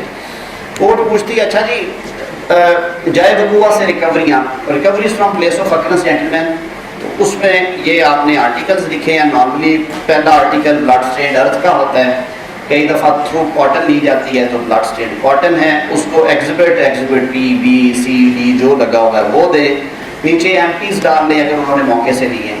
کوئی اسلحہ برآمد ہوا ہے موقع سے, کئی دفعہ مقتول جو ہے وہ خود حملہ آور ہوتا ہے, اس کے کہتے ہیں کہ جی ناش مقتول کا ملاحظہ کرنے پر 1 عدد بندوق 12 بور, 1 جھولا کارتوس معمولہ, 26 عدد زندہ کارتوس برآمد ہوئے ہیں. یہ وہ ڈیٹیل جو فرد محفوظ کی ہے, اس کا جو پی نمبر لگتا ہے, crime empties P1 to P7 taken memo exhibit P A P B P C جو بھی ہوا ہے وہ دیں. ان کے جس آرٹیکل کا فرد محفوظ کے اوپر جو گواہ ہے, اس گواہ کی ڈیٹیل آگے والے کالم میں ضرور لکھیں. اگر آپ کو زیادہ چیزیں, زیادہ مقتولین ہیں, جگہ نیچے چھوڑی ہوئی ہے, اس لیے آپ اس کو بھرتے جائیں. اور ریکوریز فرام اسپاٹ میں ہر چیز, اگر ٹوٹے ہوئے شیشے قبضے میں لیے گئے ہیں, گاڑی میں ہوا ہوا ہے وہ بھی لکھیں. اگر کوئی اور چیز, ہر وہ چیز جس کا فرد مقبوضگی تیار کیا گیا میمو آف پوزیشن اور اس کو ایگزبٹ کیا گیا ٹرائل کورٹ میں, آپ نے وہ ڈیٹیلز ان کالمز میں بھر دینی ہے. پھر آ جاتے ہیں انویسٹیگیشن کی اگلی سٹیج پہ, جب ملزم گرفتار ہو جاتا ہے. پیج 3 کے اوپر پہلا جو ہم نے اس میں ٹیبل بنایا وہ اریسٹ آف ایکیوزڈ ہے. 6 7 8 لائنیں ہیں, ہر لائن ایک ملزم کے لیے. اس میں جیسے میں نے زاہد عباس لکھا ہے, ڈیٹ لکھی ہے 19/10/2008 کی, by whom PW13 Khushal Khan sub inspector public investigating officer. آگے ایکیوز نمبر 2 فلاں ہے, محمد بوٹا ہے, اس کی ڈیٹ آف اریسٹ فرق ہے, اس کا PW بھی فرق ہے کیونکہ وہ سب انسپیکٹر بدل چکا تھا یا سیم بھی ہو سکتا ہے. یہ ڈیٹیل آپ نے دینی ہے. ریکوریز فرام ایکیوزڈ پہلے ہم نے کی تھی ریکوریز فرام اسپاٹ. آپ پوچھتے ہیں آپ سے کہ اچھا جی ملزموں سے برآمد کیا کیا ہوا ہے, وہ پوری ڈیٹیلز دینی ہے, اس میں جلدی نہیں کرنی ہے. آپ نے ملزم کا نام دینا ہے, ڈیٹ اینڈ پلیس 28/10/2008 کو, from his house, underlining an iron box. عموماً جستی پیٹیوں کے نیچے سے نکلتی ہیں نا، یا بستر کے نیچے سے اٹھا کے دیتے ہیں، یا زمین کھود کے، جہاں جہاں سے بھی ہوا ہے وہ جگہ اور وقت دونوں تھے۔ ویپن ریکورڈ کیا تھا، اس میں 12 بور تھا، لکھ لیں کلہاڑی ہے وہ لکھ لیں، یہ بھی لکھیں اگر کلہاڑی یا ڈنڈا ہے کہ وہ بلڈ اسٹینڈ تھا کہ نہیں، فرد مقبوضگی پڑھیں، اس سے یہ ڈیٹیلز آ جائیں گی۔ اور پھر اس ویپن کو پی نمبر، اس کا جو پارٹیکل نمبر کیا لگایا گیا، P1 P2 P3 جو بھی لگایا گیا اس کو وہ لگائیں۔ اور میمو ایگزیبٹ کیا ہے، جو فرد مقبوضی کا میمو کیا ہے، وہ PL ہے، M ہے، N ہے، O ہے، what ever it is. Match اور بلڈ اسٹیٹ کے اگر گن پسٹل ہے تو IFSL رپورٹ پازیٹیو ہے تو جمع کا نشان بنا دیں، نیگیٹو ہے تو NEG لکھ دیں، واٹ ایور جو آپ کو کنوین ہے، اپنے ایبریویشن سے بھریں۔ اور اس کے اگینسٹ پھر آپ وٹنسز کے نام کے PW11 آئیو تھا، اور ساتھ میں PW2 اور PW3 امجد اور فلاں ان میں سے ایک گیو اپ کر دیا گیا، اس کو PW نمبر نہیں لگے گا، دوسرے کو پیش کیا گیا۔ تو باقی ملزمان کا یہ لکھتے لکھتے آپ نے یہ ساری ڈیٹیل جو رابری شابری کے کیسز ہوتے ہیں قتل کے ساتھ، ان میں وہ باقی بھی سارا کچھ دیا جاتا ہے کہ جی یہ کنگن نکل آئے، فلاں نکل آیا، فلاں نکل آیا، اکارڈنگ ٹو ریکارڈ۔ جو آپ تفتیشی کی جرا جب پڑھیں گے، اپنا ایگزامینیشن ان چیف پڑھیں گے، دونوں تفتیشی ہیں اگر یا ایک ہے تو یہ سارا صفحہ آپ کو وہاں سے تیار ہو جائے گا، ڈھونڈنے کی ضرورت نہیں ہے۔ موٹو جیسے ہمیں FIR سے اور مدعی کے پہلے بیان سے نکلنے گا، اسی طرح یہ صفحہ جو ہے یہ تفتیشی کے بیانوں سے نکلے گا۔ آگے والے صفحے پہ چلتے ہیں۔ آئی ایم شیور اگر آپ پرفارما ہم سکپ کرنا چاہیں تو اس کو سکپ کر کے میں آپ کے لیے چھوڑے جاتا ہوں اور ہم اگلے ٹاپکس پہ بھی جا سکتے ہیں، لیکن اگر آپ سمجھتے ہیں کہ یہ چیزیں فیکٹس کے حوالے سے آپ کے لیے ہیلپ فل ہیں تو 5-2-4 منٹ میں سے سمیٹ لیتے ہیں۔ تو یہ ایگزیبٹس جو آپ کی جو FSL کی رپورٹ ہے اس کی ڈیٹیلز ہیں، جو کیمیکل ایگزامینر کی رپورٹس ہیں اس کی ڈیٹیلز ہیں، اور یہ سارا کچھ ہے۔ ایک چیز جو میں نے یہ نیچے جگہ چھوڑی ہوئی ہے نا پچھلے صفحے پہ ریکوریز کے نیچے، اس میں بہت زیادہ تکلیف ہوتی ہے۔ اگر فورینزک سائنس لیب کی رپورٹ پازیٹیو ہو جائے تو وکیل کو بخار چڑھ جاتا ہے ایک طرح کا، ہمارے گیپ کیا بنے گا، یہ تو بڑی اسٹرانگ ایویڈنس آ گئی۔ ہماری ماشاءاللہ جو پولیس کی ورکنگ ہے 90% آپ کو اس سے چھٹکارا مل جاتا ہے اگر آپ تھوڑی سی اس میں محنت کر لیں اور ڈیٹ لائن جو ہے وہ بنا لیں۔ ڈیٹ لائن بنانے سے آپ کو 2 فائدے ہوں گے کہ آپ کو یہ پتہ چل جائے گا کہ آیا خول کارتوس امیڈیٹلی بھیجے گئے اور ریکوری اس کے بعد ہوئی، اور پھر تو اگر پازیٹیو ہے تو خرابی ہے۔ اگر آئیو خول کارتوس ایمٹی کارٹریجز لے کے بیٹھا رہا اور ریکوری کرنے کے بعد دونوں کو اکٹھے بھیجا تو ظاہر ہے اس کی کوئی ویلیو نہ رہی، یا ایون گرفتاری تک خول کارتوس اپنے پاس رکھے اور ملزم گرفتار کر کے جب تسلی ہوگی کہ اب ملزم پکڑا گیا، اس پہ جو مرضی پلانٹ کریں گے وہ چل جائے گا، تو اس صورت میں بھی ججمنٹس ہیں کہ وہ نہیں مانی جاتی۔ تو ڈیٹ لائن آپ نے اسی تھوڑی سی جگہ پہ ایک سائڈ پہ بنا لینی ہے کہ آپ نے دیکھنا ہے کہ when empties were taken into possession, عموماً بروز وقوع لیے جاتے ہیں، اس کی ڈیٹ لکھیں، مثلا 19/1/2010 ہے فار ایگزامپل۔ پھر آپ دیکھیں گے کہ وین ایمٹیز ور سینٹ، وہ ڈیٹ آئے گی آپ کو، اگر 19/1 ہے تو وہ 19/2/2010 یعنی 30 دن کے بعد بھیجی گئی۔ اب آپ گرفتاری ملزم کی طرف جائیں گے تو پتہ چلے گا آپ کو کہ گرفتاری ملزم جو ہے وہ تو 20ویں روز ہو گئی تھی، تو آپ اس کی ڈیٹ لکھیں گے، اور جو ریکوری تھی وہ بھی گرفتاری کے 6 روز ہو گئی تھی۔ اب جس دن ایمٹیز بھیج رہے آئیو اس دن اسلحہ تو آلریڈی تھانے میں پڑا ہوا تھا، تو اس کی سینکٹی کہاں پہ گئی؟ تو آپ یہ ڈیٹ لائن دیں گے کورٹ کو اور اس پہ سیٹسفائی کریں گے کہ اس پہ ججمنٹس ہیں، بے تحاشا ججمنٹس، کہ سر کیا یہ پازیٹیو رپورٹ اس کے خلاف یوز ہو سکتی ہے؟ ان کا جواب ہوگا بالکل نہیں ہو سکتی، ریکوری سے آپ کی جان چھوٹ گئی۔ کئی دفعہ ڈیٹ لائن تو اچھی خلاف ہوتی ہے کہ وقوع ہوا 10 جنوری کو، ملزم گرفتار ہوا 15 فروری کو، اور 20 جنوری کو 10 روز کے اندر اندر خول کارتوس بھیج دیے گئے۔ اس میں ایک چیز ڈھونڈا کریں کہ جو اس کے ساتھ باقی چیزیں تھیں، مٹی خون آلود تھی یا روئی خون آلود تھی یا کوئی اور چیز، کیمیکل ایگزامینر کو وسراز وغیرہ بھیجنے، وہ کب بھیجے گئے ہیں؟ اگر تو وہ اس نے بھیجے 4-5 روز کے اندر اندر اور خول ود ہولڈ کر لیے، روک لیے اپنے پاس، تو وہ بھی اس کی میلا فیڈی ہے، کیونکہ وہ ابھی انتظار کر رہا ہے کہ میں ایک اسلحہ بھی ڈھونڈوں جس سے چلا کے خول بناؤں اور پلانٹ کروں ان پہ، تو وہ بڑا ویلڈ پوائنٹ آپ کا ہوتا ہے۔ کورٹ کو دکھائیں کہ سر دیکھیں مٹی کھونا دودھ تو یہ بھیج رہا ہے 16 تاریخ کو، اور خول کارتوس ہولڈ کر رہا ہے اور وہ بھیج رہا ہے ملزم کی گرفتاری سے 2 دن پہلے، meaning there by that had crime empties been available in the police station. In the same malkhana, when a person was going to Lahore to deposit the articles in the respective laboratories, there was nothing impeding or nothing, there was no wrong with the investigating officer, no hurdle at all کہ وہ بھیج دیتا. تو آپ کی جان چھوٹ جائے گی. تو جب ریکوریز کی رپورٹ پازیٹیو ہونے کی صورت میں, اگر تو ورکنگ آرڈر کی ہے, نیگیٹو رپورٹ ہے, کون بھیجے, میچ نہیں کی ہے, اس پہ انرجی ویسٹ مت کریں. اگر پازیٹیو ہے تو یہ آپ احتیاط ضرور کریں گے, اور آپ کا انشاءاللہ 90% کیسز میں ہمارا ایکسپیرینس یہ ہے کہ ڈیٹ لائن آپ کو بڑا فائدہ دیتی ہے, اس میں سے باتیں نکل آتی ہیں. میں نے کہا تھا اگلے صفحے پہ آپ نے چلے جانا ہے, اس میں آپ کو لیبارٹریز رپورٹس کی ڈیٹیلز ہیں. میڈیکل ایویڈنس از آلویز, ہمارے جو آج کی ماڈرن جو اسٹوڈنٹس ہیں, اس میں جو 4-5 موٹی موٹی کنسیڈریشنز ہیں کنوکشن مینٹین یا سیٹیسفائڈ کرنے کی, ان میں میڈیکل ایویڈنس کہتے ہیں کہ medical evidence is not a corroborative piece of evidence, it's just a supportive piece of evidence, کہ یہ پروسیکیوشن ورژن کو سپورٹ کرتی ہے. کورابوریٹ کیوں نہیں کرتی؟ کورابوریٹ وہ ہوتی ہے جو چیز کو انڈیپینڈنٹلی شہادت بنائے آپ کے خلاف, ایک انڈیپینڈنٹ پیس آف ایویڈنس بنائے, اس کو ہم کہتے ہیں کہ یہ پیس آف ایویڈنس اس پیس آف ایویڈنس کو کورابوریٹ کر رہا ہے. فار ایگزامپل, آپ پہ الزام ہے کہ آپ نے 30 بور پسٹل کے ساتھ ایک شخص کو فائرنگ کی اور مار دیا. اب چشمدید گواہان آپ کے سامنے آ گئے, انہوں نے کہا جی ود ان آر ویو اعظم کے ہاتھ میں پسٹل تھا, اس نے بشیر پہ فائر کیے, میری نظر کے سامنے 2 فائر لگے اور بشیر ڈھیر ہو گیا.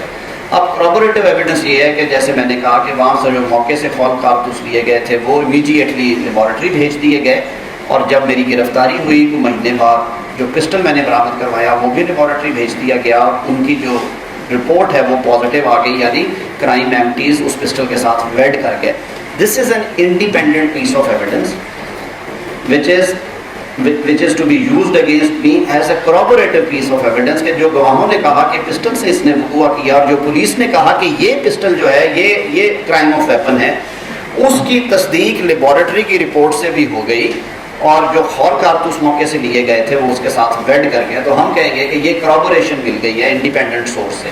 میڈیکل ایویڈنس کیونکہ صرف سپورٹ دیتی ہے, وہ کہتے ہیں کہ جو میڈیکل ایویڈنس ہے it never identifies the scribe of injuries, زخم لگانے والے کی وہ شناخت نہیں کر سکتی میڈیکل ایویڈنس, لیکن it only provide support to the allegation. اس حد تک وہ بتا دیتی ہے کہ ہاں جو گواہان چشمدید کہہ رہے ہیں کہ جو فائر ہوا تھا وہ اس کو ماتھے پر دائیں طرف لگا تھا, تو اس حد تک سپورٹ ہے.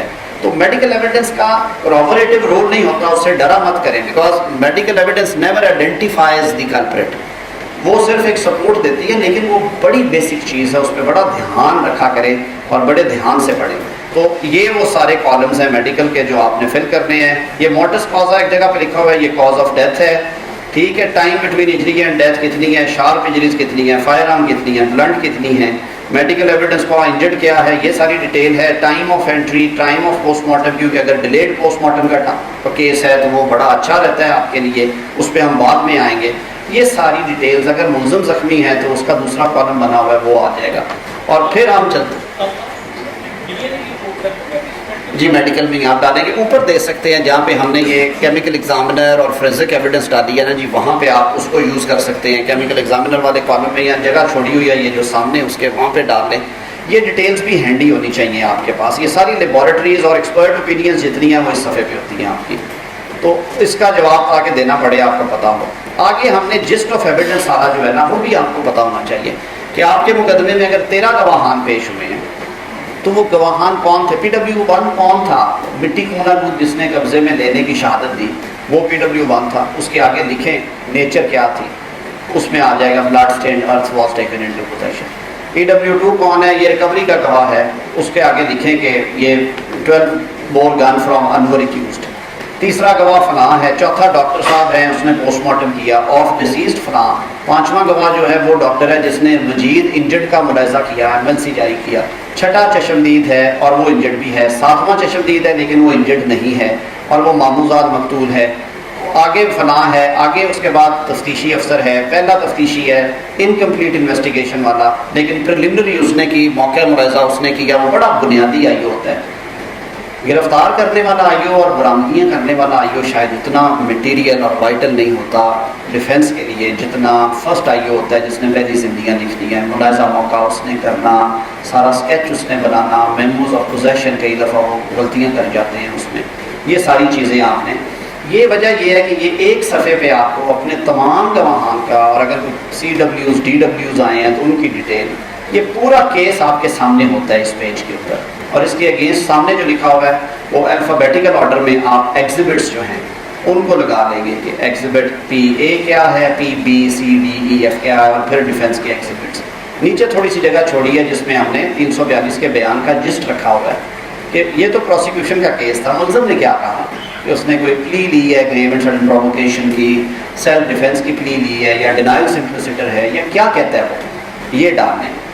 اور جو لاسٹ پیج ہے وہ ہم نے رکھا ہوا ہے کہ آپ اپنی مرضی سے اپنی جو گراؤنڈس ہیں، grounds for setting aside order of conviction, وہ لکھیں اپنے کیس کے فیکٹس کے مطابق. اور نیچے 5 7 8 لائنیں چھوڑی ہیں، اس میں سینٹر میں لائن لگا لیں ان اپنے تمام پوائنٹ سے متعلقہ کیس لاء کہ ڈیلیڈ پوسٹ مارٹم لکھ کے اس کے آگے لکھ لیں 2011 S C M R page فلاں، ڈیلیڈ ایف آئی آر فلاں، میڈیکل آکولر کانفلکٹ فلاں ججمنٹ ہے پیج فلاں ہے، چانس وٹنسز ہیں اگر یہ ہے، ریلیٹڈ ہیں یہ ہے. تو اس طرح سے آپ کو یہ تسلی ہو جائے گی کہ میرے جو متعلقہ آرگومنٹس ہیں، جو فیکٹس ہیں، جو آپ کے کیس کا ایک اسکیلیٹن ہے، خاکہ ہے، وہ آپ کے پاس ان 8 صفحات میں موجود ہوگا. اس کی ایک اسپیئر کاپی اپنے پاس رکھا کریں.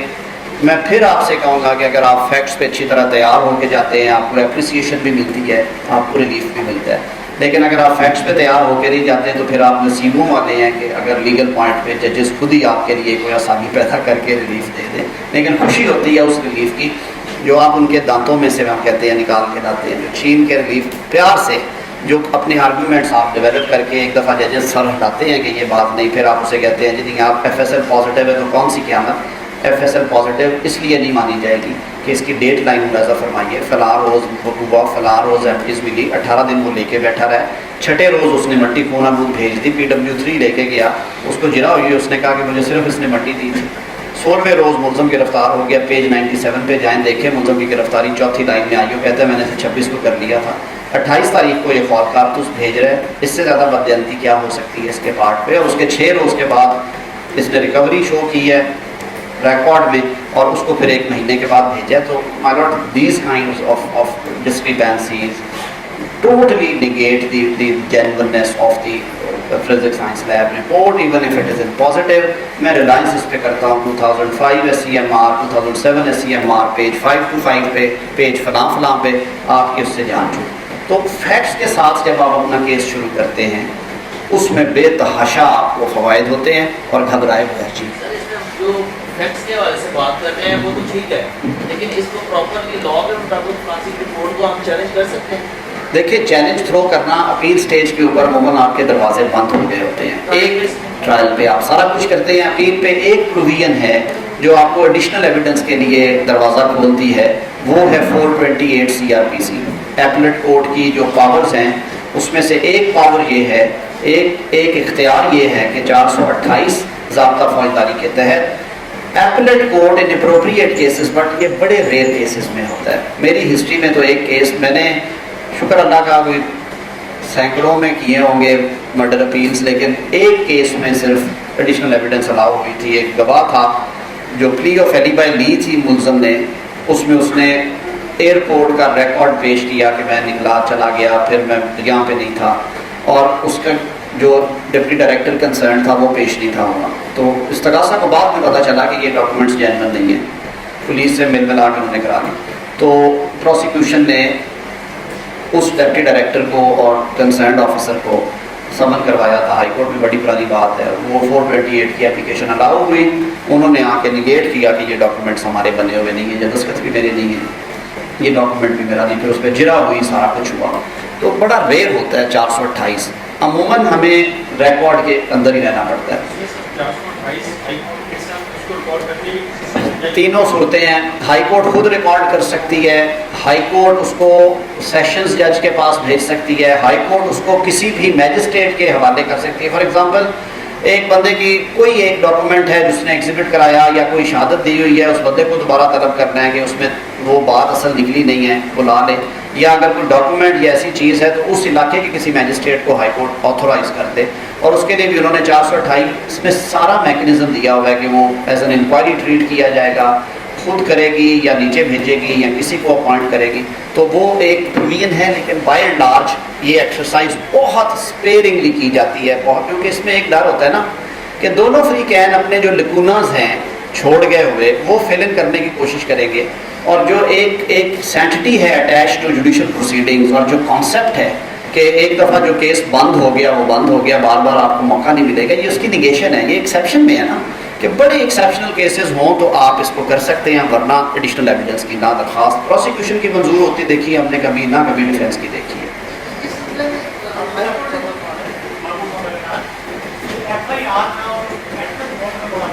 ہاں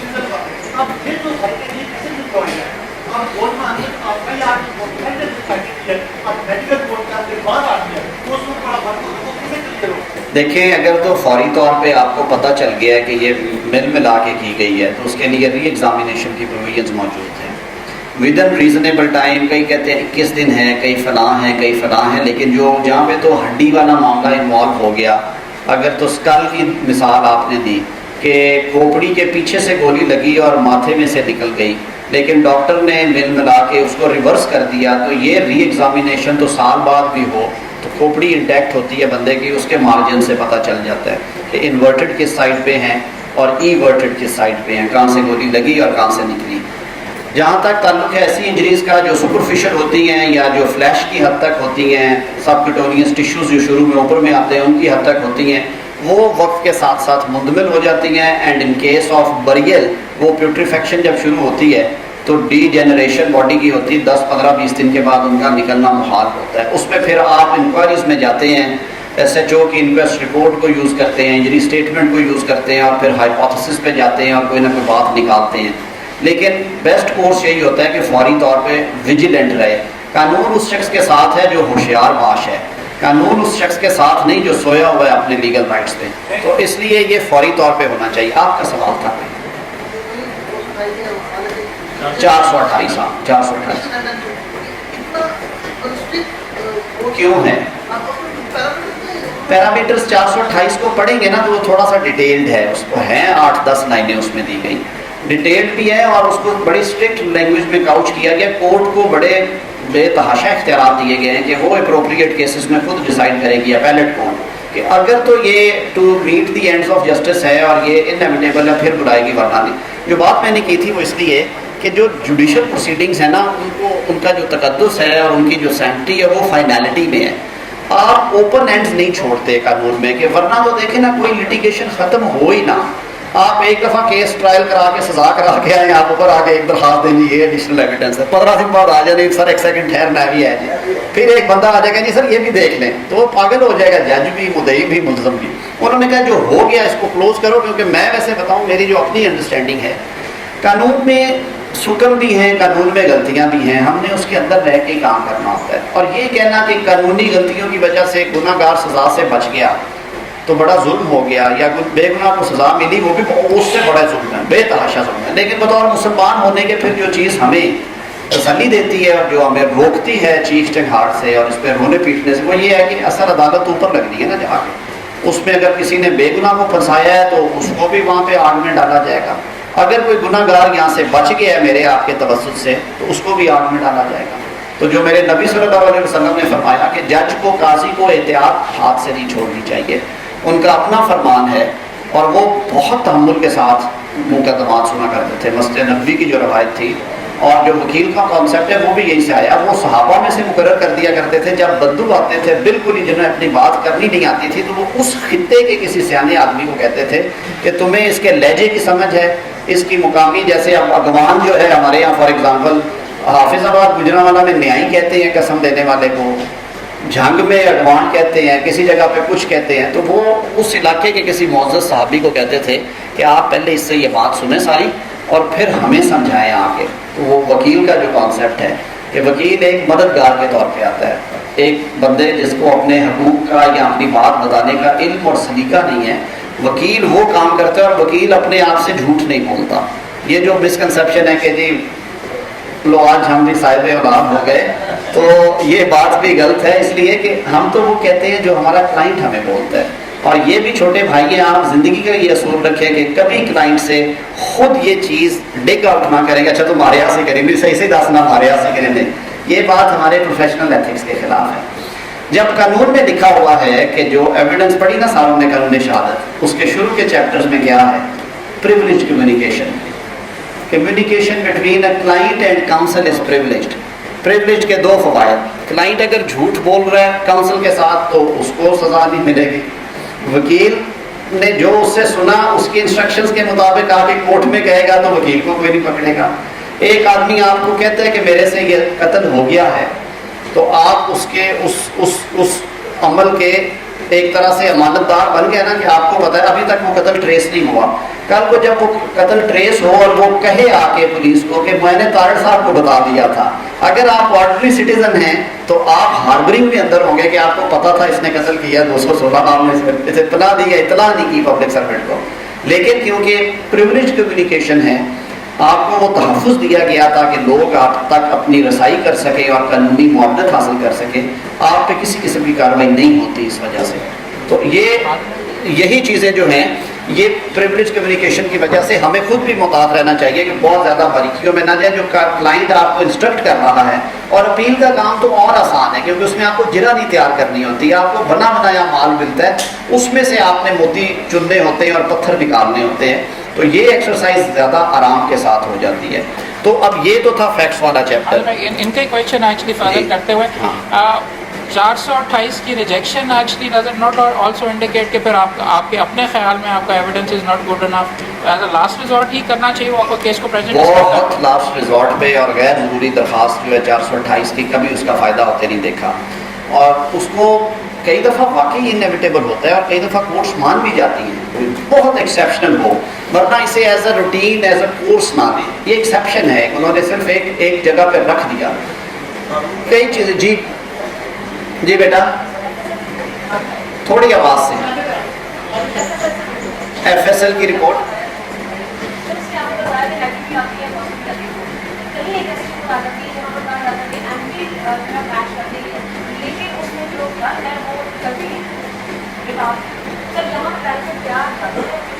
ہر بینیفٹ آئے گا ایکیوزڈ کی طرف. جہاں پہ دو ویوز آ گئے، ون فیورنگ ایکیوزڈ مانا ہے. کیا صورتحال ہو سکتی ہے کہ جب ایم ٹی چلی تھی تو نہیں، یہ کانٹراڈکٹری رپورٹ آ نہیں سکتی. میں وجہ بتا، اگر گن ورکنگ آرڈر میں نہیں ہوگی تو رپورٹ پازیٹیو نہیں آئے گی، کیونکہ وہی گن انہوں نے ایک ڈبی ایم ٹی کے اوپر چلا کے اس کی بریچز دیکھنی ہوتی ہیں اور ریڈی جو ایم ٹی ایجیکٹ کی ہے اس نے.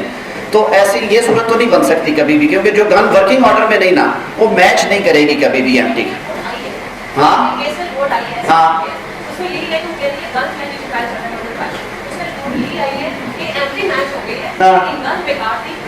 چلے پھر اس کو بتائیں، جج صاحب سے کہیے گا کہ اس ایگزامینر کو طلب کریں. ہاں چلے پھر آپ کا بحث اور آرگیومنٹ یہ ہوگا کہ جو طریقہ کار ہے، پروسیجر ہے فورینزک سائنس لیب کا ایمٹیز کے بارے میں رائے دینے کا، وہ یہ ہے کہ ایمٹیز آ جاتی ہیں ایک پارسل میں، گن آ جاتی ہے دوسرے پارسل میں.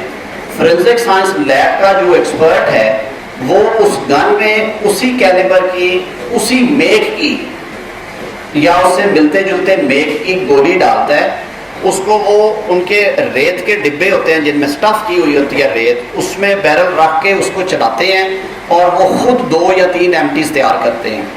پھر اس ایمٹی کی جو سٹرائکنگ ایریا ہوتا ہے اس کو، اور جو یوزڈ ایمٹی آئی ہوتی ہے پیچھے سے جو پریزیومبلی اسی گن سے چلی تھی، ان دونوں کو ایک ٹیلیسکوپ کے نیچے رکھ کے ان کے جو بریچز اور سٹرائکنگ پن کے جو ایکشنز ہیں وہ دیکھتے ہیں.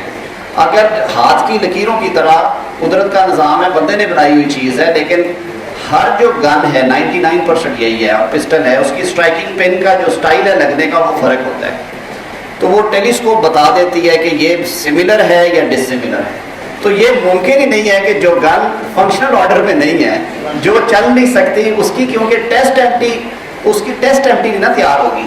جب ٹیسٹ ایمٹی تیار نہیں ہوگی تو کمپیریزن نہیں ہوگا, جب کمپیریزن نہیں ہوگا تو رپورٹ نہیں بنے گی. تو یہ سیلف ڈسٹرکٹیو رپورٹ ہے.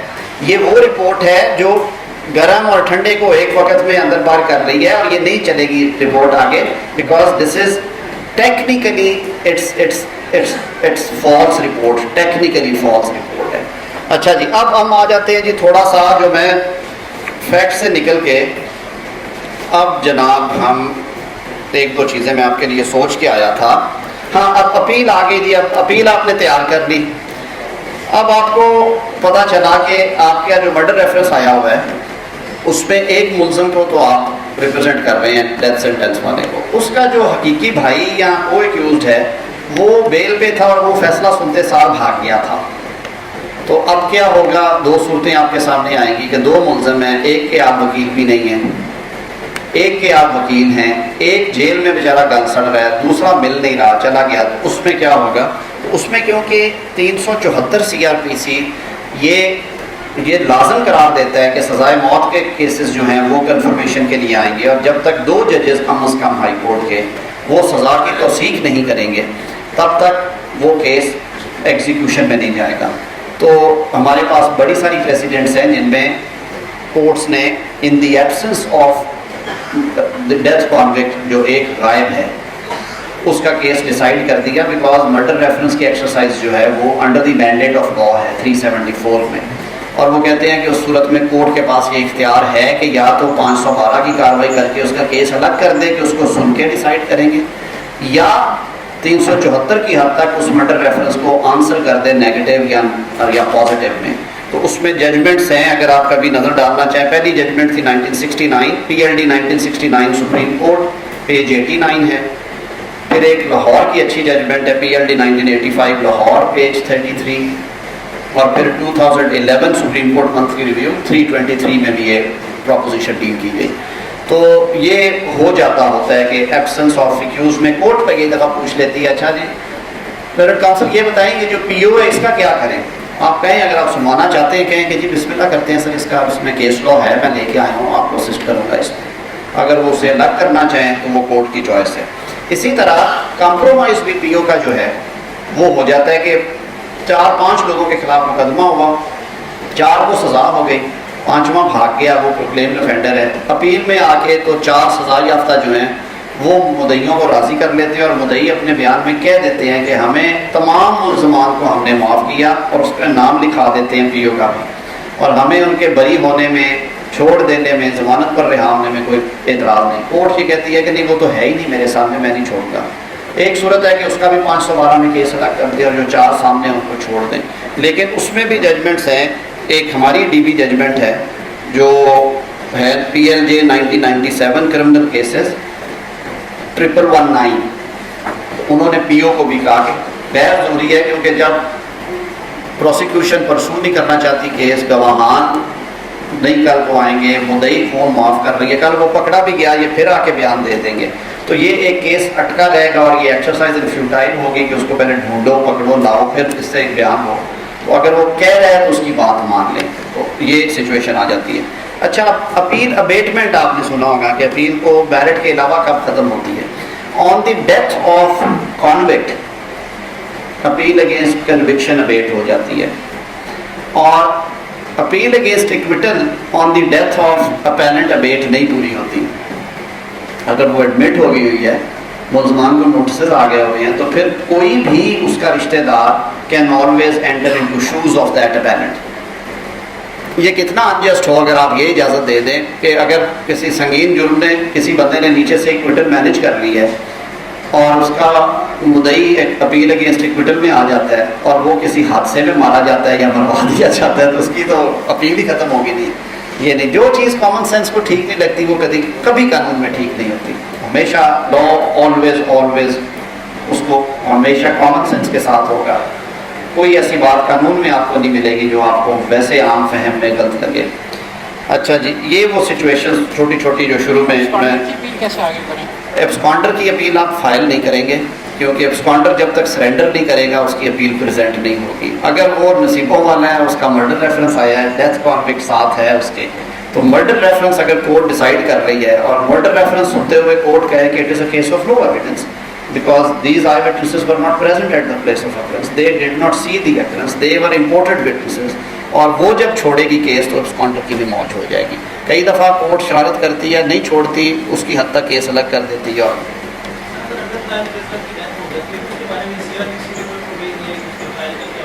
اس کی حد تک ابیٹمنٹ اور پروسیڈنگز ہی لیں گے. ہم امپورٹ کریں گے جو آپ کی اپیل کی پروویژنس ہیں ان سے لیں گے. کئی دفعہ یہ بھی ہے کہ ابیٹ اپیل نہیں بھی ہوتی, ایون کانوکٹ مر بھی جائے, سچویشنز ہیں. اگر تو جرمانے اور اس کی کمپنسیشن کی سزا ہے تو پھر کورٹ اس اپیل کو ویٹ نہیں کرتی بلکہ اس کو میرٹ پہ ڈیسائیڈ کرتی ہے.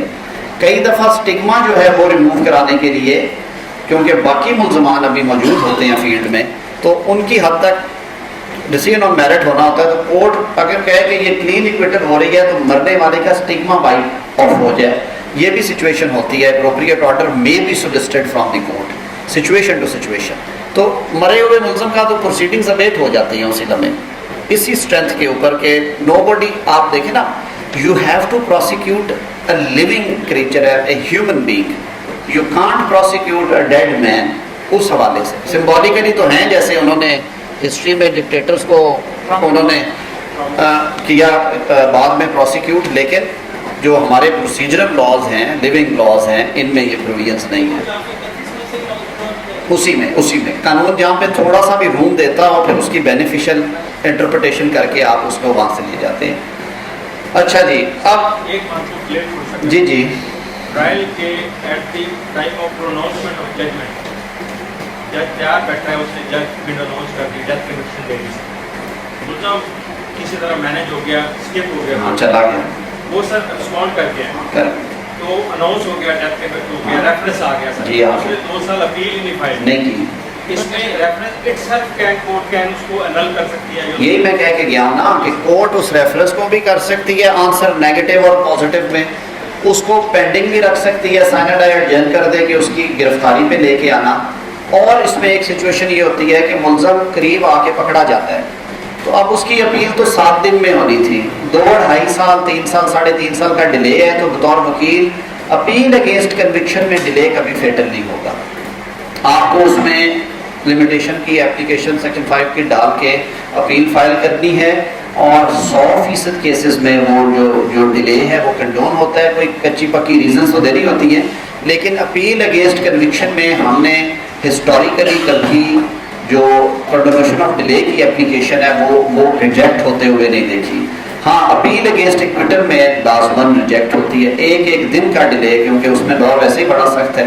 اب درمیان میں ہی 5 منٹ ہم اپیل اگینسٹ کنوکشن کو, اپیل اگینسٹ ایکویٹل کو دے لیتے ہیں. 2 طرح کی سچویشنز آئیں 417 میں. اگر تو سزا ہوئی آپ کو چلان کیس میں, اسٹیٹ کیس میں, تو آپ نے 417(2) میں جو امینڈمنٹ آئی ہے, complainant or any of the legal heirs of deceased or any of the injured or any blood relation of the deceased, one of the deceased may file appeal against acquittal, or multiple appeals can also be filed. کہ اگر مختلف لوگ قتل ہوئے ہیں تو انور کے ورثاء بھی فائل کر سکتے ہیں, اکبر کے ورثاء بھی فائل کر سکتے ہیں, بشیر کے ورثاء بھی فائل کر سکتے ہیں. ان کو کورٹ دیکھے گی کہ ان میں سے ایک اپیل ایڈمٹ کر لے گی اگر وہ سیم فیکٹس میں ہیں, اور باقی جو ہیں وہ ان کے ساتھ ٹیگ کر دے گی یا ان کو ڈسپوز آف کر دے گی. اگر کنوکشن ہوئی ہے پرائیویٹ کمپلینٹ کے اندر تو اس میں پھر آئے گی petition for special leave to appeal, PSLA. اس میں آپ کو دی گئی لمیٹیشن 60 days کی, اور وہ پہلے لگے گی سنگل بینچ میں ہائی کورٹ میں آ کے. اس میں آپ کو PSLA کے ساتھ کافی ساری ڈاکومنٹ زیادہ لگانے پڑتے ہیں, پوری فائل تیار کر کے دینا پڑتی ہے, اور وہ پہلے لیو ٹو اپیل ہوگی جیسے سپریم کورٹ میں ہوتا ہے, اس کے بعد اس کو ریگولر اپیل نمبر لگا کے ڈویژن بینچ میں بھیجا جائے گا.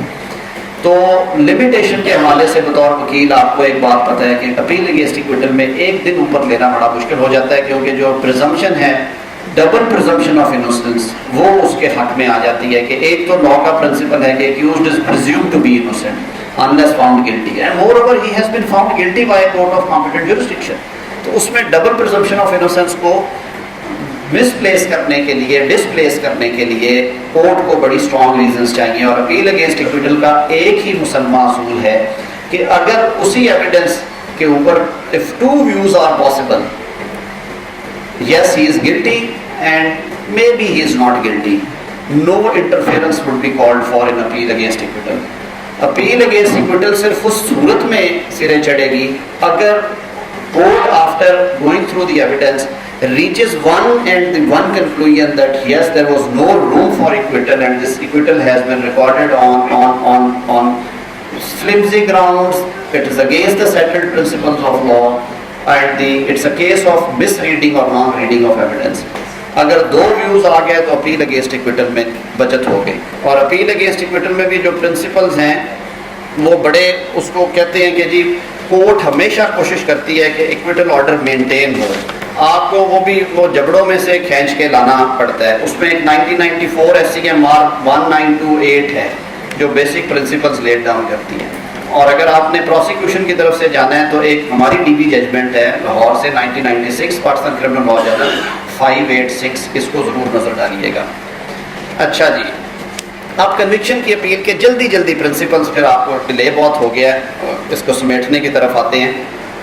پہلا پرنسپل یہ ہے جو ہم نے پڑھا ہوا ہے ساروں نے بطور اسٹوڈنٹس آف لا کے بھی, اور جو سب سے پہلا اٹیک ہوتا ہے ہمارا, that the prosecution has failed to prove its case beyond reasonable doubt. یہ کیا پرنسپل ہے؟ This is principle of burden of proof, جو کہ ایویڈنس ایکٹ میں بھی قانون شہادت میں ہمیں پڑھایا جاتا ہے. ہم کیونکہ کامن لا جورسڈکشن سے ہیں اور اس میں جو ہسٹوریکل بیک گراؤنڈ ہے اس پرنسپل کی, that dates back to 18th century 17th century, and in our Islamic jurisprudence it dates back to thousands of years. قرآن پاک میں اس کے حوالے ہیں, حضور نبی کریم صلی اللہ علیہ وسلم کی ان کی اپنی جو طریقہ کار تھا, اور یہ کہ جو کسی کی سزا کسی کو مت دو, باپ کے جرم کی سزا بیٹے کو نہ دو, بیٹے کے جرم کی سزا باپ کو نہ دو, ثبوت کے بغیر بات نہ کرو, ثابت ہونے کے بغیر سزا نہ دو, یہ ہمیں ان کی تعلیمات سے ملتا ہے. قرآن پاک میں بھی یہ اس کے بے تحاشا حوالے ہیں. ہر حوالے سے who he alleges has to prove it, جو بولے وہی گڈا کھولے. تو اس میں جو بیسک پرنسپل ہے ہماری جورسپروڈنس میں, وہ کیونکہ ہم کامن لا انفلوئنس جورسپروڈنس ہے, دیٹ از پرنسپل, اس کو ہم کہتے ہیں وولمنگٹنز پرنسپل. 1936 میں انگلش ہاؤس آف لارڈز نے اس پرنسپل کو ایک دفعہ پوری طرح تھریش کیا, اور ایک جو مسکنسیپشن تھا کہ برڈن آف پروف شفٹ ہو جاتا ہے. کب ہوتا ہے شفٹ؟ آپ ساروں کو پتہ ہے جی نہیں؟ ہاں ٹھیک ہے, جب آپ کوئی بھی جب بھی آپ ایکسیپشنز میں جائیں گے اور کوئی پلی ریز کریں گے, انہوں نے کہا کہ نہیں یہ مسکنسیپشن ہے, یہ it is not the true interpretation of law and this is a fact. Burden of proof never shifts, اور آپ یہ بڑے تیقن کے ساتھ پکے پاؤں پہ کھڑے ہو کے بات کورٹ میں کہہ سکتے ہیں کہ burden of proof never shifts, it always remains on the shoulders of prosecution. کیوں شفٹ نہیں ہوتا؟ وہ اس صورت میں ہے جب آپ پلی لیتے ہیں نا, اسپیشل پلی, تو پہلے کورٹ نے پروسیکیوشن ایویڈنس کو اسکین تھریش کرنا ہے. if court reaches the conclusion that prosecution has not been able to prove case against you or has failed in proving its case, تو وہ کیس ختم ہو جائے گا. the court would be bound to pass an order of acquittal. It only comes into play when court reaches the conclusion that prosecution has reasonably proved its case. Now let's have a look on the defense plea. دیکھیں کہ defence نے کیا کہا ہے, پھر اس کو جسٹاپوز کرتے ہوئے کچھ برڈن ڈیفینس پہ چلا جائے گا, اور ججمنٹس ہیں کہ that burden is not as heavy as on the prosecution, it is on the lighter side. Defence نے اپنی پلی ثابت کرنے کے لیے کچھ سرکمسٹانسز شو کرنے ہیں. بیونڈ شیڈو آف ڈاؤٹ آپ سے ایکسپیکٹیشن نہیں ہے کہ آپ بیونڈ شیڈو آف ڈاؤٹ بالکل ایسے کھری پلی ثابت کرو. سو وولمنگٹن پرنسپل ہمیں کہتا ہے 1936 ہاؤس آف لارڈز کا کہ برڈن نیور شفٹس, اور اس ججمنٹ کے آتھرز نے بڑا خوبصورت فریز میں اس کو بند کیا اس بات کو. انہوں نے کہا کہ this time old principle is a golden thread in the web of English criminal jurisprudence, کہ یہ وہ سنہری تارے ہیں جو کہ ہمارے کرمنل جورسپروڈنس میں موجود ہیں, اس کے جالے میں بنی ہوئی ہیں. تو اس حوالے سے ایک چیز پہ آپ نے کلیئر رہنا ہے کہ it is always the prosecution who has to prove its case. If prosecution fails to prove and it fails to discharge this burden, defense cannot be punished or defense cannot be given disadvantage on the score کہ جو plea آپ نے لی تھی وہ بڑی foolish تھی لہٰذا ہم اس کو نہیں مانتے اس لیے اس کی. اسی وجہ سے اسی میں سے نکلا ہوا پرنسپل ہے کہ جو statement of accused ہے that has to be accepted in its entirety, in its totality. It is either to be rejected in toto or to be accepted in toto. پیس بھی نہیں کریں گے. یہ تو کہہ دیا کہ جی قتل بشیر نے کیا ہے اتنا مان لیا. یہ نہیں مانا کہ بشیر نے کہا کہ میں اگر اس کو نہ مارتا تو یہ مجھے مار دیتا کیونکہ اس کے ہاتھ میں بھگتا تھا اور وہ بالکل میرے قریب آ چکا تھا اور میرے پاس ایک ہی آپشن تھی کہ یا میں اس کو مار دوں یا خود مر جاؤں. اب کورٹ نے کیا کیا؟ کورٹ عموماً یہ کرتی ہے کہ کورٹ اس کے مانے ہوئے پورشن کو لکھ دیتی ہے ججمنٹ میں, کہتی ہے کیونکہ اس نے خود مانا ہے تو میں اس کو کمٹ کر رہا ہوں. یہ نہیں کرتی کہ جو سرکمسٹانس اس نے دیا, کہتی ہے نہیں he has failed to deduce evidence on that point. Nobody came forward testifying that Bashir was attacked upon by the deceased. He was having a chopper in his hand and he was about to kill him. اب یہ بات court کی غلط ہے. Court یا تو prosecution evidence کو مانے اور بشیر کو سزا کرے, ٹوٹل اس کو مانے. یہ جو پیس میل کرنا ہے نا کہ نہیں بشیر کا وہ پورشن تو مان لیا جس میں اس نے کہا کہ مارا میں نہیں ہے, یہ نہیں مانا کہ جی مجھے مارنے لگا تھا تو میں نے مارا. سو دس از اندر انلیگیلٹی جو کہ کورٹس عموماً کمٹ کرتی ہیں. آپ اس پہ اٹیک کر سکتے ہیں, اس میں بے تحاشا آپ کے پاس ججمنٹس ہیں. یہ جو میں نے کہا نا کہ آپ کا جو ایکسیپشن آرٹیکل 121 سے 122 ہیں قانون شہادت کی 120, 21 اور 22, یہ مسکنسیپشن ہے. اس کے لیے ولورٹن پرنسپل تو ہے ہی ہے. 2011 سپریم کورٹ منتھلی ریویو 629, اس کا نوٹ ڈی پڑھیے گا اور پھر ذرا اس کے فیکٹس میں جائیے گا. اسی سال میں پیج 941 کے اوپر بھی ہے اور 2010 سپریم کورٹ منتھلی ریویو 1706 بھی اسی بابت ہے کہ the burden to prove case never shifts from the shoulders of prosecution, it always remains there. And defense cannot be punished for not proving its plea. اس بنیاد پہ آپ اس کو نہیں سزا دیں گے کسی کو. جی ایک ہی چیز ہے بیٹا, اونس کے لیے ہم وہی ورڈ یوز کرتے ہیں. اٹ از آن دا جی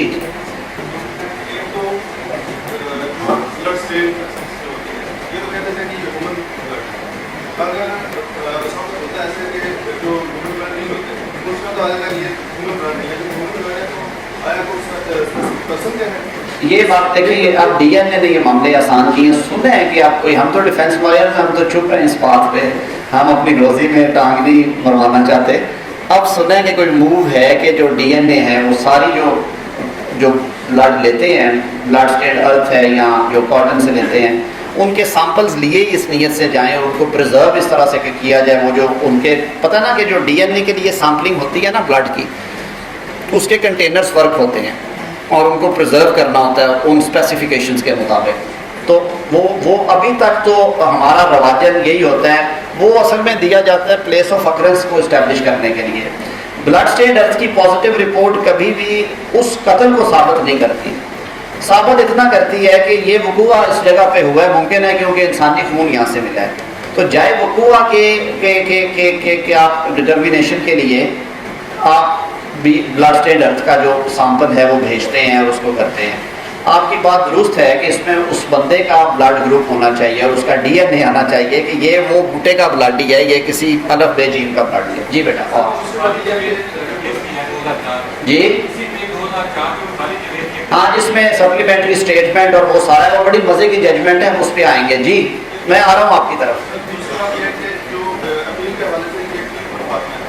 اس حوالے سے آپ دیکھا کہ جو اپنا اکاؤنٹ ہے وہ ہم نے رسپونڈ کیا, تو اپیل میں ہم چاہتے ہیں کہ جو ہمارا مقصد ہے وہ نہیں, تو اس سے یہ کنٹینشن بنا لی. نہیں کنٹینشن میں بنوانے آ رہا ہوں, اسی لیے تو اس کو بند کیا ہے میں نے. مجھے جلدی جلدی آپ سوال دے لیں پھر میں ذرا کنٹینشنز کی طرف آؤں. اسے سمیٹے بہت لمبا کر دیا میں نے.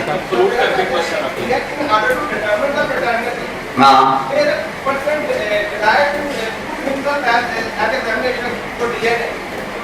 اس کی پرزمپشن اس کے اگینسٹ جائے گی نا. آپ دیکھیں ریپ کیسز میں بھی جب ملزم ریفیوز کرتا ہے نا اپنا سیمن سیمپل دینے سے, میں نہیں دوں گا, he can not be compelled.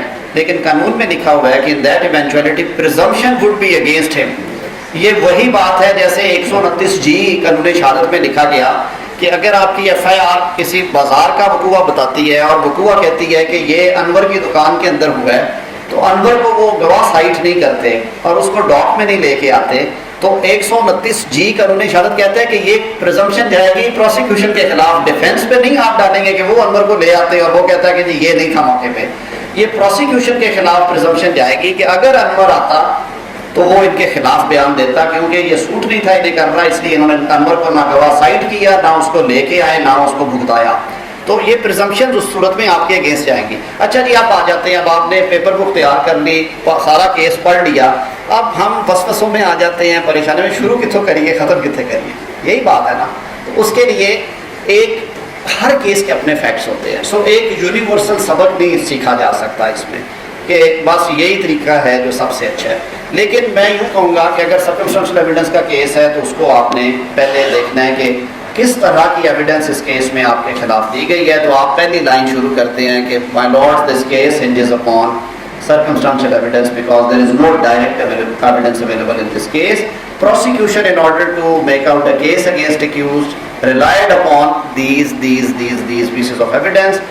First of all evidence of last seen ہے، then evidence of extrajudicial confession ہے، then comes evidence of recoveries from accused or on his pointing out, and then come in the evidence of investigation to some extent inadmissible ہوتی ہے، لیکن اس میں آپ بتاتے ہیں کہ اس میں کیا کیا چیزیں یا any other piece of evidence۔ اب ان چاروں کو آپ نے پرنسپلس کا آپ کو پتا ہے کہ جب when the prosecution's case rest on circumstantial evidence، ہمارا جو یونیورسلی ایکسیپٹڈ رول جو ہے وہ یہ ہے کہ in that eventuality the prosecution case must be so well connected, every piece of evidence must corroborate the other piece of evidence, and the chain so made by prosecution should be so well connected that one end of the chain or one ring of the chain should touch the dead body and other the neck of accused، یعنی کہ اس میں last سین بھی ثابت کرنی پڑے گی، motive بھی ثابت کرنا پڑے گا، ایکسٹرا جوڈیشل بھی ثابت کرنا پڑے گا، ریکوریز بھی ثابت کرنا پڑے گی، تو کنوکشن مینٹین ہوگی۔ اب باہر کے ملکوں میں انہوں نے کہا یہ بڑی زیادتی ہو جاتی ہے، جو چالاک ملزم ہے وہ بدماشی کرے اور اپنی ایویڈنس ختم کرتا جائے اور کسی وجہ سے نہیں ایویڈنس ملتی اور کچھ ایویڈنس مل جاتی ہے تو یہ تو بڑا ظلم ہے ایسے بندے کو چھوڑنا۔ اب ہم انسان ہیں، اگر ہمارے پاس ایکیوزڈ کے رائٹس ہیں تو victims rights are equally important. ایک شفٹ آئی ہے ماضی میں ہمارے پاس نہیں آئی، ہماری اب ایسے انہوں نے لا ریفارم کمیٹی بنائی ہے لائرس کی اور کچھ جورسٹ بٹھائے ہیں، انہوں نے کہا کہ دنیا جہان میں اب یہ ٹرینڈ آیا ہے کہ وہ کہتے ہیں کہ نہیں یہ چین والا کانسیپٹ نہیں، اس کو رسی بنا لیں، یہ روپ کا لے آئیں کانسیپٹ، اور اس میں یہ ہے کہ اس رسی کے کچھ تار تو ٹوٹے ہوئے ہیں لیکن اتنے تار قائم ہیں کہ اس رسی سے وزن اٹھایا جا سکتا ہے، تو court can rely upon those جو وہ جو ڈیمیجڈ روب ہے اس پہ ڈپینڈ کیا، جیسے کہیں جیسے الیکٹرک وائرز ہوتی ہیں کہ ان میں چھوٹی چھوٹی تاروں سے کئی شارٹ ہو جاتی ہیں اور شارٹ سرکٹنگ کے بعد آدھی تار جل جاتی ہے لیکن اسٹل اس میں سے کرنٹ گزر رہا ہوتا ہے، کام لیا جا سکتا ہے۔ تو انہوں نے کہا کہ یہ ہو سکتا ہے کہ موٹیو ثابت ہو جائے، ریکوری ثابت ہو جائے تو آپ مان سکتے ہیں، ایکسٹرا جوڈیشل نہ ثابت ہو تو باقی دو ہو سکتے ہیں، آدھی مان لیں آدھی نہ مانیں، لیکن کورٹ کو اپنی سیٹسفیکشن ہونی چاہیے، لیکن ہمارے یہاں یہ قانون نہیں، اس لیے ہم کنفیوز نہیں ہوں گے۔ یہ جب آپ مدعی کی طرف سے کبھی پیش ہوں تو یہ تقریر میں بھی کئی دفعہ کرتا ہوتا ہوں، آپ بھی کر سکتے ہیں سہولت کے ساتھ، لیکن ہمارا جو رائٹ الوقت کیس لا ہے اور قوانین ہیں وہ یہی ہے کہ it should be very well connected and every ring of chain should be intact and connecting with the other pieces of evidence. اب جو ریگولر ڈائریکٹ ایویڈنس والے کیسز ہوتے ہیں بڑے اسٹیریوٹائپ ہیں، انفارچونیٹلی ہم نے جو جورسپروڈنس ڈیولپ کی ہے وہ میں بڑی معذرت سے کہوں گا، میں کورٹس میں بھی کہتا ہوں، فورمس میں بھی کہتا ہوں، ہم نے بیڑا غرق کر کے رکھ دیا، قانون کا حلیہ بگاڑ دیا، انجری اسپیسیفیکیشن سے ہم نہیں نکلے، ڈائریکٹ ایویڈنس سے ہم نہیں نکلے، ڈاک میں بھیج کے گواہ کو قرآن پاک اٹھوا کے جھوٹ بلواتے ہیں، اس سے گواہ کو تیار کراتے ہیں کہ تو قرآن چکڑا ہے، مسجد میں کہنا بچہ لے جاؤ اور سر پہ ہاتھ رکھ کے نیا دے آؤ کہ یہ وقوع ایسے وہ نہیں دے گا کبھی بھی، سیشن کورٹ میں بڑے آرام سے دے جاتے ہیں اور بڑے دھڑالے سے دیتے ہیں، جو کہوں گا سچ کہوں گا، اگر سچ کے علاوہ کچھ کہوں تو مجھ پہ اللہ تعالیٰ کا قہر نازل ہو، یہ کہنے کے بعد کلمہ پڑھ کے بھی جھوٹی شہادت دیتے ہیں، تو اس سے نکالنا، لیکن اب یہ ٹاپک بڑا لمبا ہو جائے گا۔ یہ ٹپیکل سی ہم نے کرمنل جورسپروڈنس بنا دی ہے ایپلیٹ ورک میں، تو جو رواجن اچھا طریقہ ہے وہ یہ ہے کہ آپ شروع کرتے ہیں from registration of F I R اور اس کو اٹیک کرتے ہیں، آپ کہتے ہیں کہ جی accused are not named in the FIR یا eyewitnesses are not mentioned in the FIR اور FIR is delayed، یا اگر FIR کے پیشانی پہ لکھے ہوئے ٹائموں میں ڈیلے نہیں آ رہا اور ریکارڈ سے ڈیلے پتہ چل رہا ہے. ڈیلے کیسے پتہ چل رہا؟ اس کے طریقے ہیں. مثلاً پوسٹ مارٹم رپورٹ اگر ڈیلیڈ ہے, آپ کو پتہ ہے نا کہ جب وقوع ہوتا ہے تو ڈیڈ باڈی جب اطلاع پہنچتی ہے کہ بندہ زخمی ہو گیا یا مر گیا ہے تو پولیس کو سب سے پہلے ایف آئی آر درج کرنا ہوتی ہے. Immediately thereafter I O without wasting a single moment he has to rush to the dead body جہاں پہ بھی ہے. اس کی جا کے وہ انجری اسٹیٹمنٹ اور انکویسٹ رپورٹ مرگ اور نقشہ مضمون بھی تیار کرے گا. اس کو پھر وہ ایف آئی آر کے ساتھ منسلک کر کے جو میڈیکل آفیسر ہے نیرسٹ اس کے پاس لے جائے گا اور میڈیکل آفیسر نے اس کو اسٹیمپ کرنا ہوتا ہے ایف آئی آر کو, اور اس نے جو پوسٹ مارٹم رپورٹ تیار کرنا ہے اس میں کئی فیکٹس دینے ہوتے ہیں اس میں سے, اور ایف آئی آر کا نمبر دینا ہوتا ہے. اب پوسٹ مارٹم کا ڈیلے کیوں فیٹل ہوتا ہے؟ کیونکہ یہ آتے ہی تب ہے جب ایف آئی آر ڈیلیڈ درج ہو. ایک میکینزم ہے نا, کیونکہ یہ تینوں چیزیں پوسٹ مارٹم بھی, ایف آئی آر بھی اور رپورٹ مرگ بھی ایک پرسکرائبڈ فارم میں چھپے ہوئے فارم میں تیار ہوتی ہے. ایف آئی آر بھی رجسٹر میں درج ہونی ہوتی ہے, اس کو پھاڑا نہیں جا سکتا, نکالا نہیں جا سکتا. پوسٹ مارٹم کا بھی رجسٹر ہوتا ہے, اس کو بھی لوز نہیں کیا جا سکتا. سو ڈاکٹر جو سیانے ڈاکٹر ہیں اور جن کے ہاتھ نہیں ملتے مدعیوں کے ساتھ, وہ کبھی ایف آئی آر دیکھنے کے بغیر پوسٹ مارٹم نہیں کرتے. 90% کیسز میں ہیں. اب جو ڈیلے پوسٹ مارٹم ہے اس پہ آپ نے لازمی اٹیک کرنا ہے اگر نکلتا ہے. اگر دیکھیں کہ جی ایف آئی آر تو ہو گئی ودن 1 hour, وقوع 4 بجے کا ہے, ایف آئی آر 5 بجے درج ہو گئی. آئی او کہتا ہے اور جو اسکارٹ کر رہا ہے ڈیڈ باڈی کو سپاہی, فارمل وٹنسز کئی دفعہ اتنی بڑی بات کہہ جاتی ہیں کہ وہ آپ کے کیس کا حلیہ بدل دیتے ہیں. اس کو یہ نہ سمجھے کہ یہ میئر کنسیشنز ہیں جو ججمنٹ ہے نا, اس پہ پورا دھیان دیا کریں. اسکارٹ کرنے والا کہتا ہے کہ جی میں 7 بجے ڈیڈ باڈی ہاسپٹل لے گیا تھا.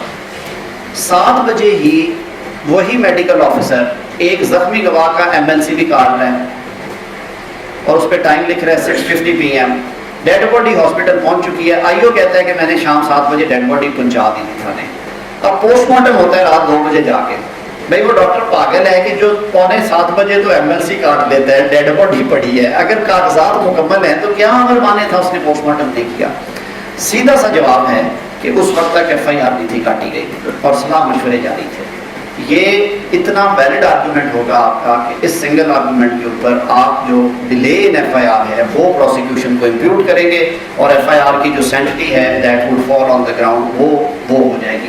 اب آپ کہیں گے جی ڈیلے بھی ہے تو کیا ہے اس میں واقعات تو آ گیا. نہیں, آپ کہتے ہیں کہ ڈیلیڈ ایف آئی آر جو ہے اس میں element of concoction, consultations, false implication rule out نہیں ہو سکتا.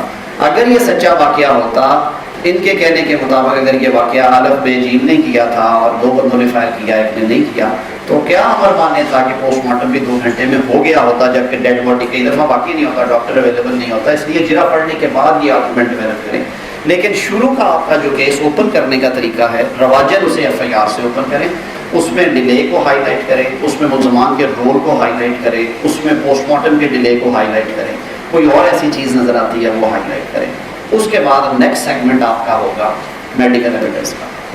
ڈھونڈیے کہ آیا میڈیکل ایویڈنس آپ کو سپورٹ دے رہی ہے ڈیفینس والی سائڈ پہ یا کہ وہ پروسیکیوشن کے کیس کو سپورٹ دے رہی ہے. دیکھیے کہ اگر تو جو انجریز کی ڈسکرپشن ہے, آپ کو پتہ ہے جو نارملی انجریز ہیں وہ 4 طرح کی ہیں.